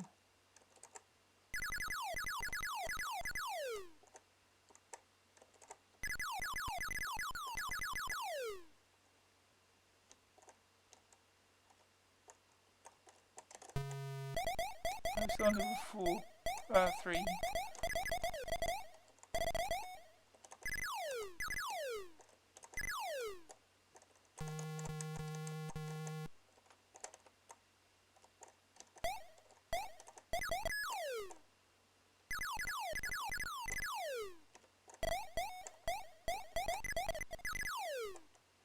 There's the 4? No. Does anyone want to take us to level 4?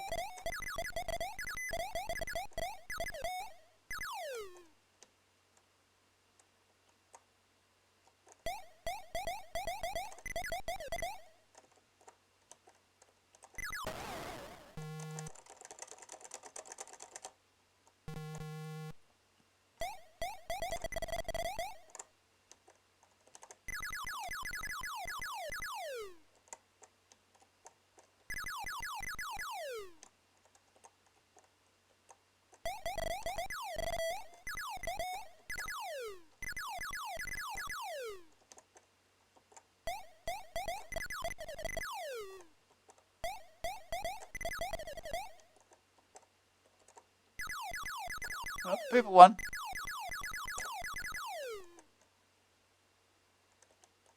Oh, which is the one that takes us back to 2?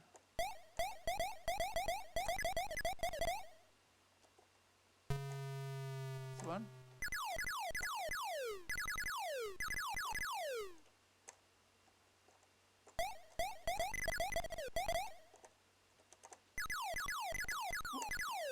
Wait, that's the extend.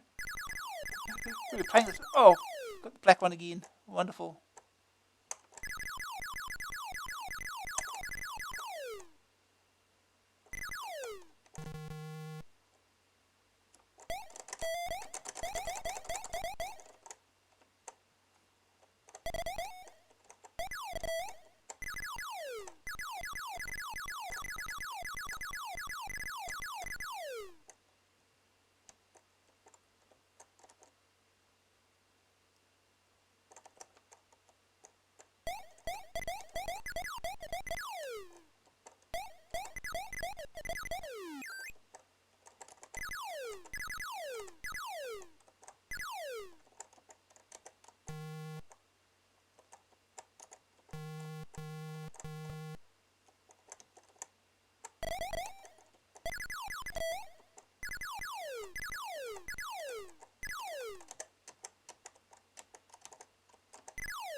Where's the purple one again? Okay, yeah, that's not... Is it getting higher or not? I can't tell.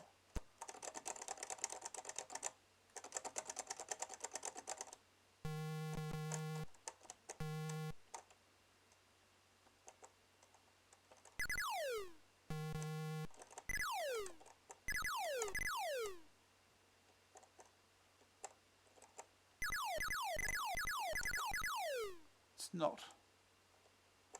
Level 1 then.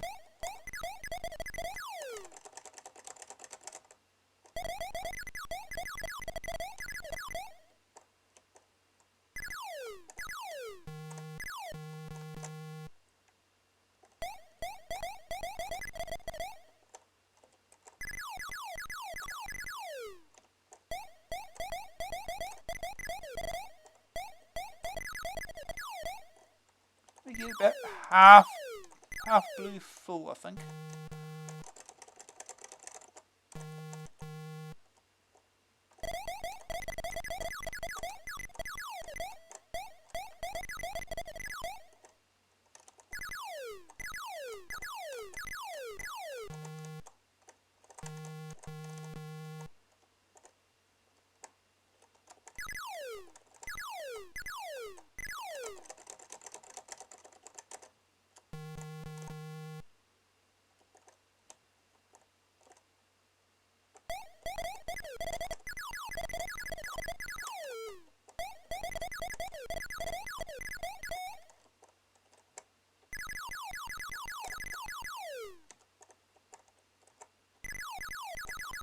Oh no, I got the black one again.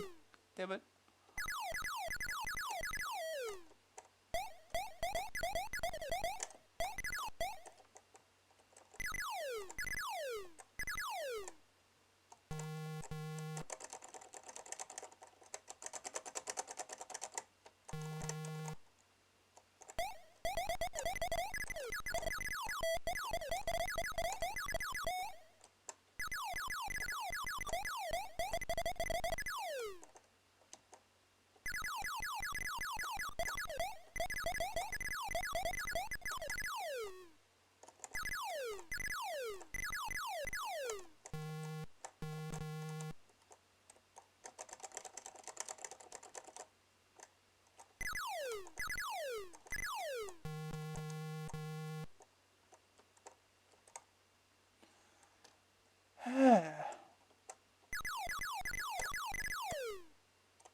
Have enough.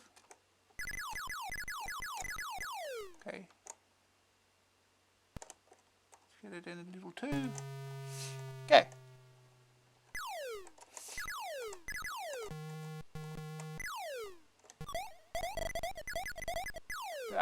It didn't last long. Click permanent weapon. Don't have much choice.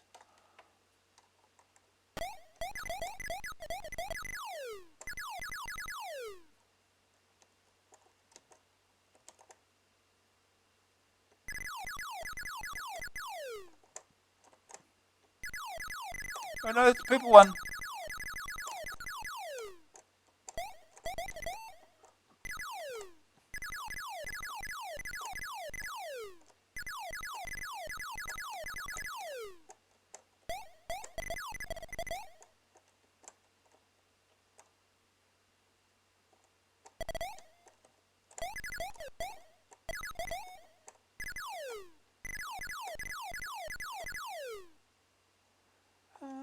What time are we at? Oh jeez, it's nearly midnight already. I've been playing this way too long. I suspected that would happen.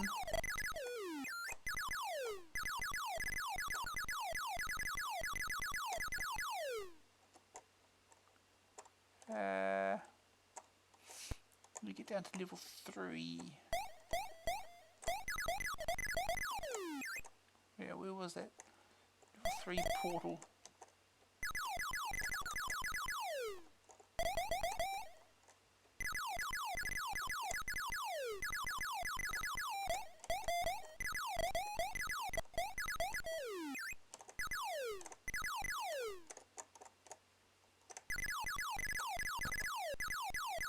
Yeah, I'm not trusting that.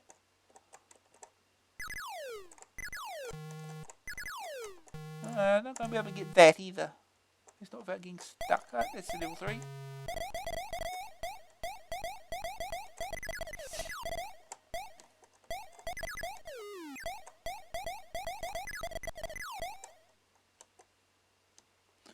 Okay.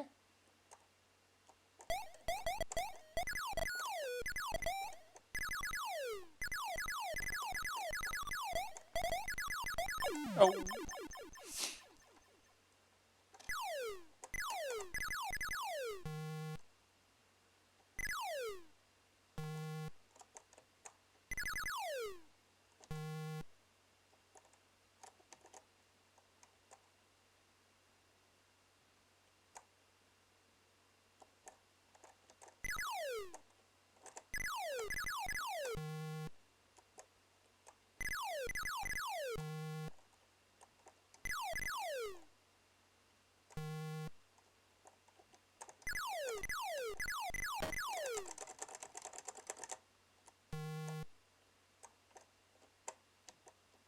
Nothing.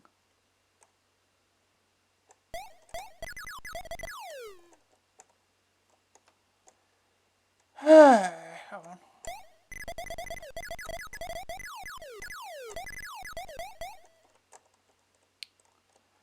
Yeah.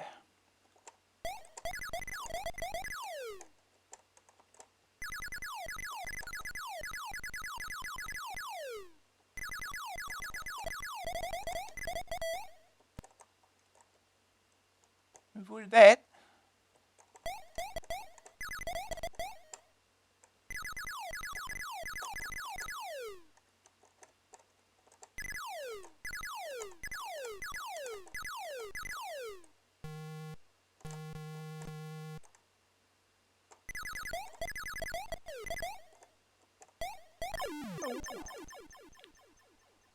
Well.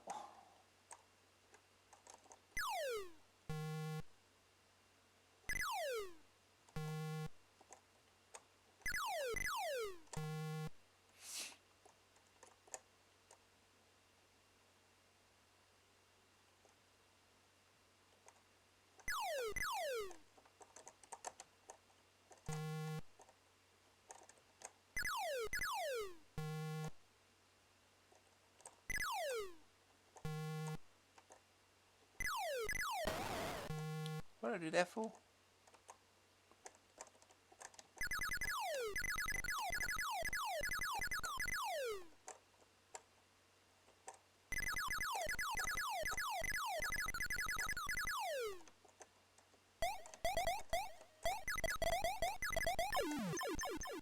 I hate the double shot. Why did I take that? It's annoying.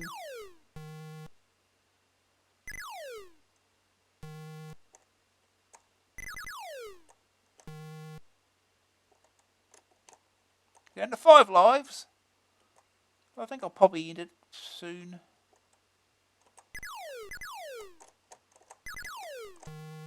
I'd like to get complete level 2 at least.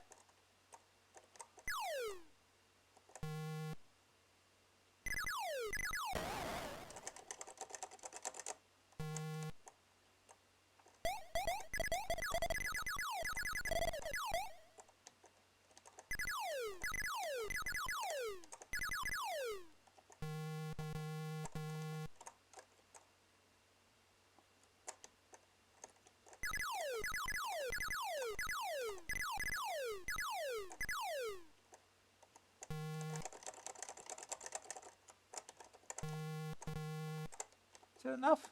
No, you don't need red on the stage. Blue, do we?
Six left in this wave.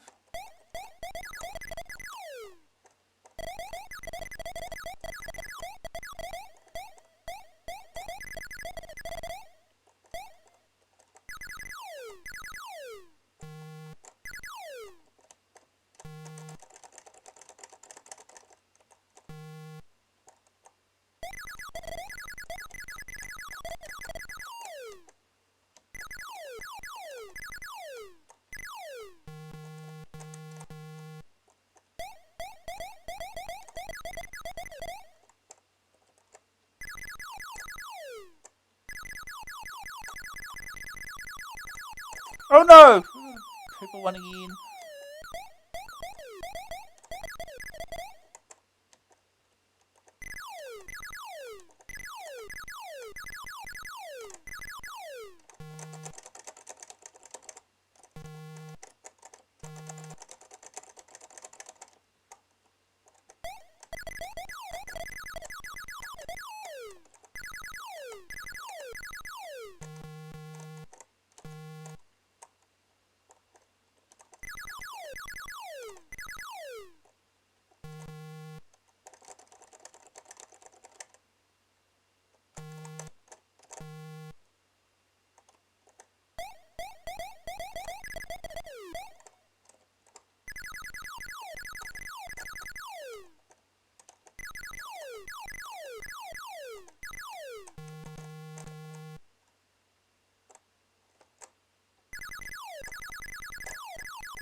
That'll extend.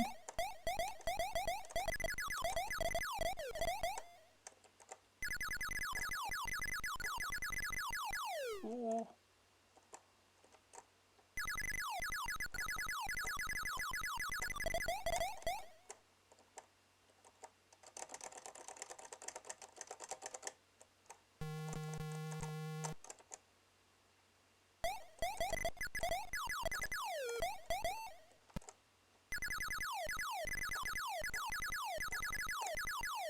Should be enough.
First wave complete.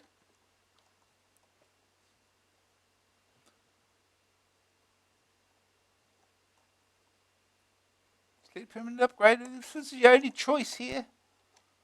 It switches between those two. But yeah, level 2 complete.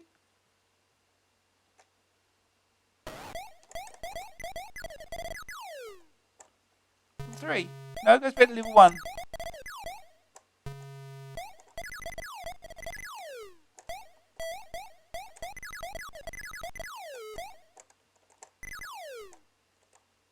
No way to level 3.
Oh, yeah.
That's the bigger one.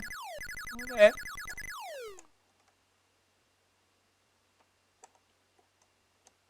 Let's see, back down.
So I can't go to level 4.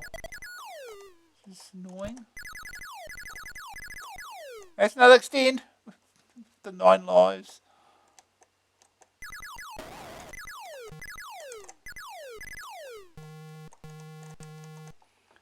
It's after midnight. I really should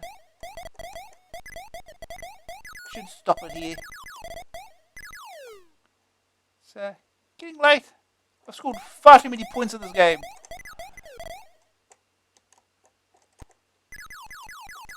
There's a black one again.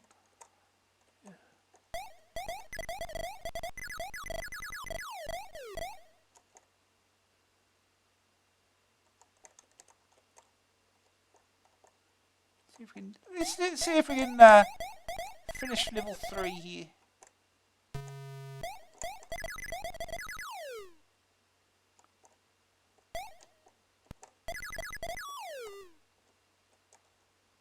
So we need more green at least.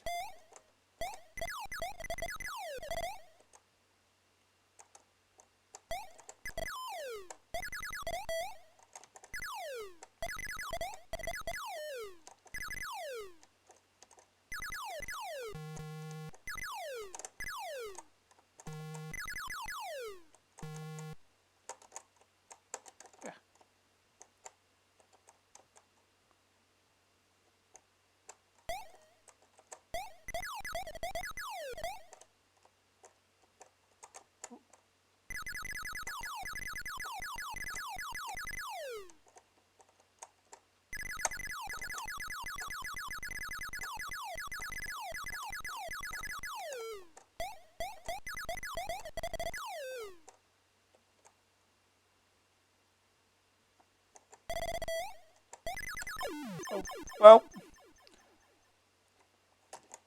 I've got enough lives.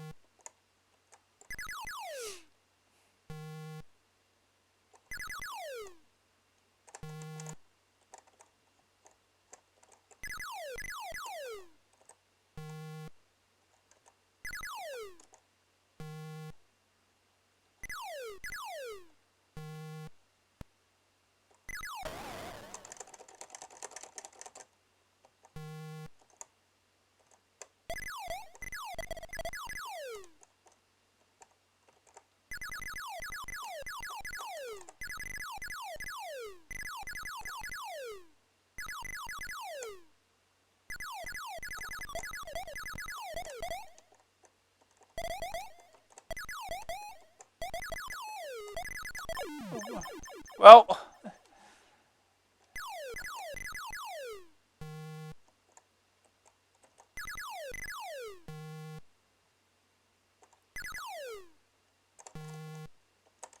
guessing I might need some blue as well.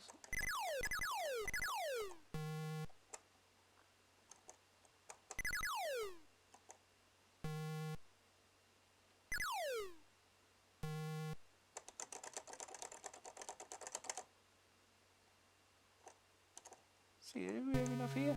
No, we do need blue.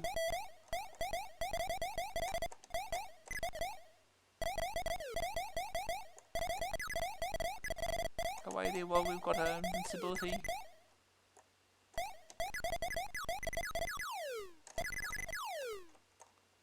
Right, invincibility's run off. Oh, if we run here. Okay. Not here. Oh!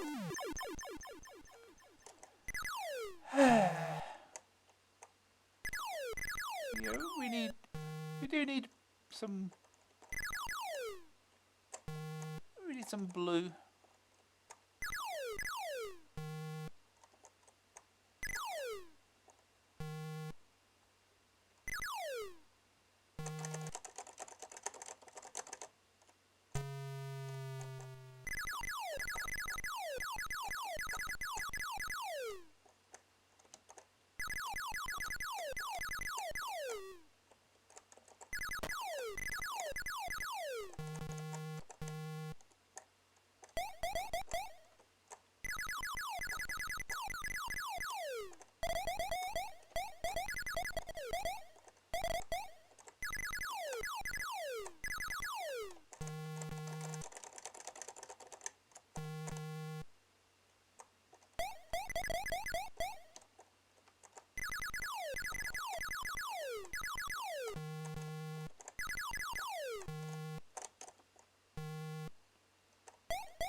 Okay, we're full on blue now.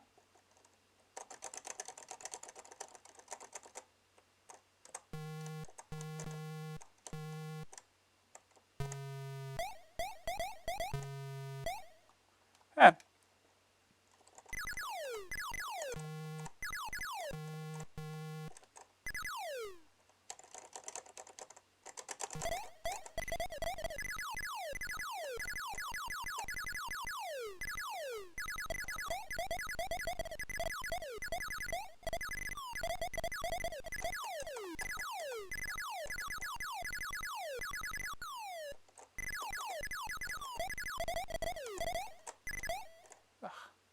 Okay. Permanent weapon, like we've got a choice in the matter. Okay, level 3 complete. Now we should be able to get level 4, right? Completed all the first 3 levels.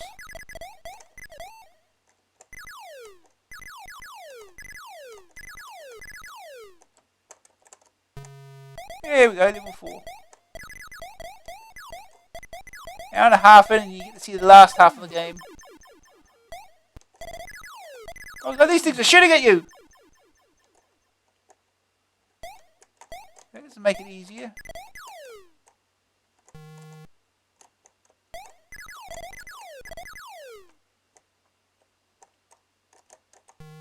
Basically couldn't make it easy, I guess.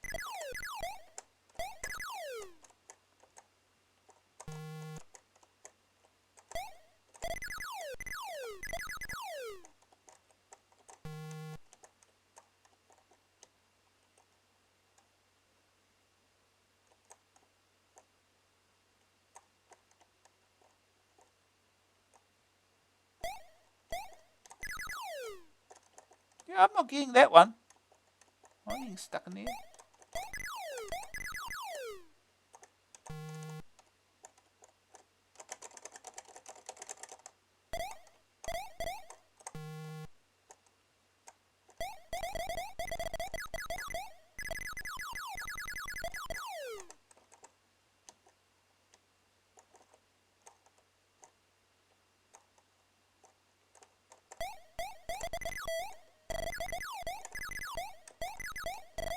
Yeah, this makes it a lot harder. These things shoot at you now. Oh, jeez.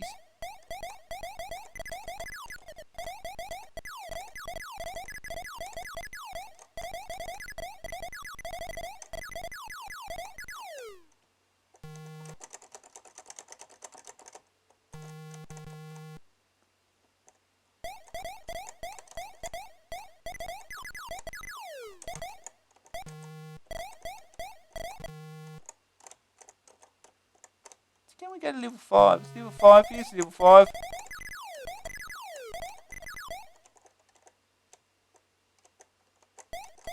Oh god, the drops shoot at you too. The drops shoot at you. Oh. Yeah. Turning up the difficulty now. Can we go down here? Yes, we can. Jeez. Yeah, they easily get stuck in there.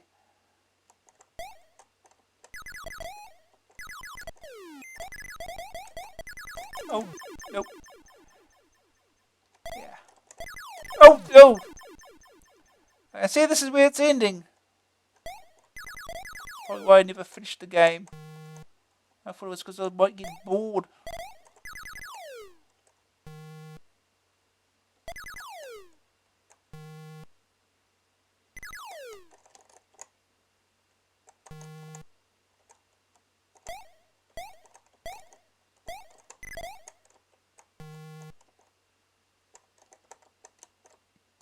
No more.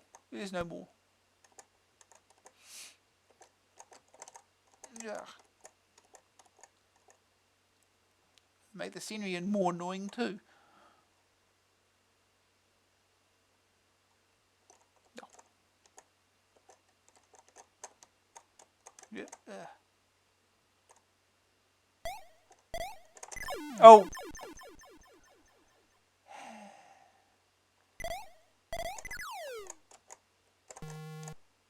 Yeah, you can see what this is going to be like, can't you? I'm not getting that one. Oh, game over. Yep, well. Yeah. Last half of the game, they turned the difficulty up to 10.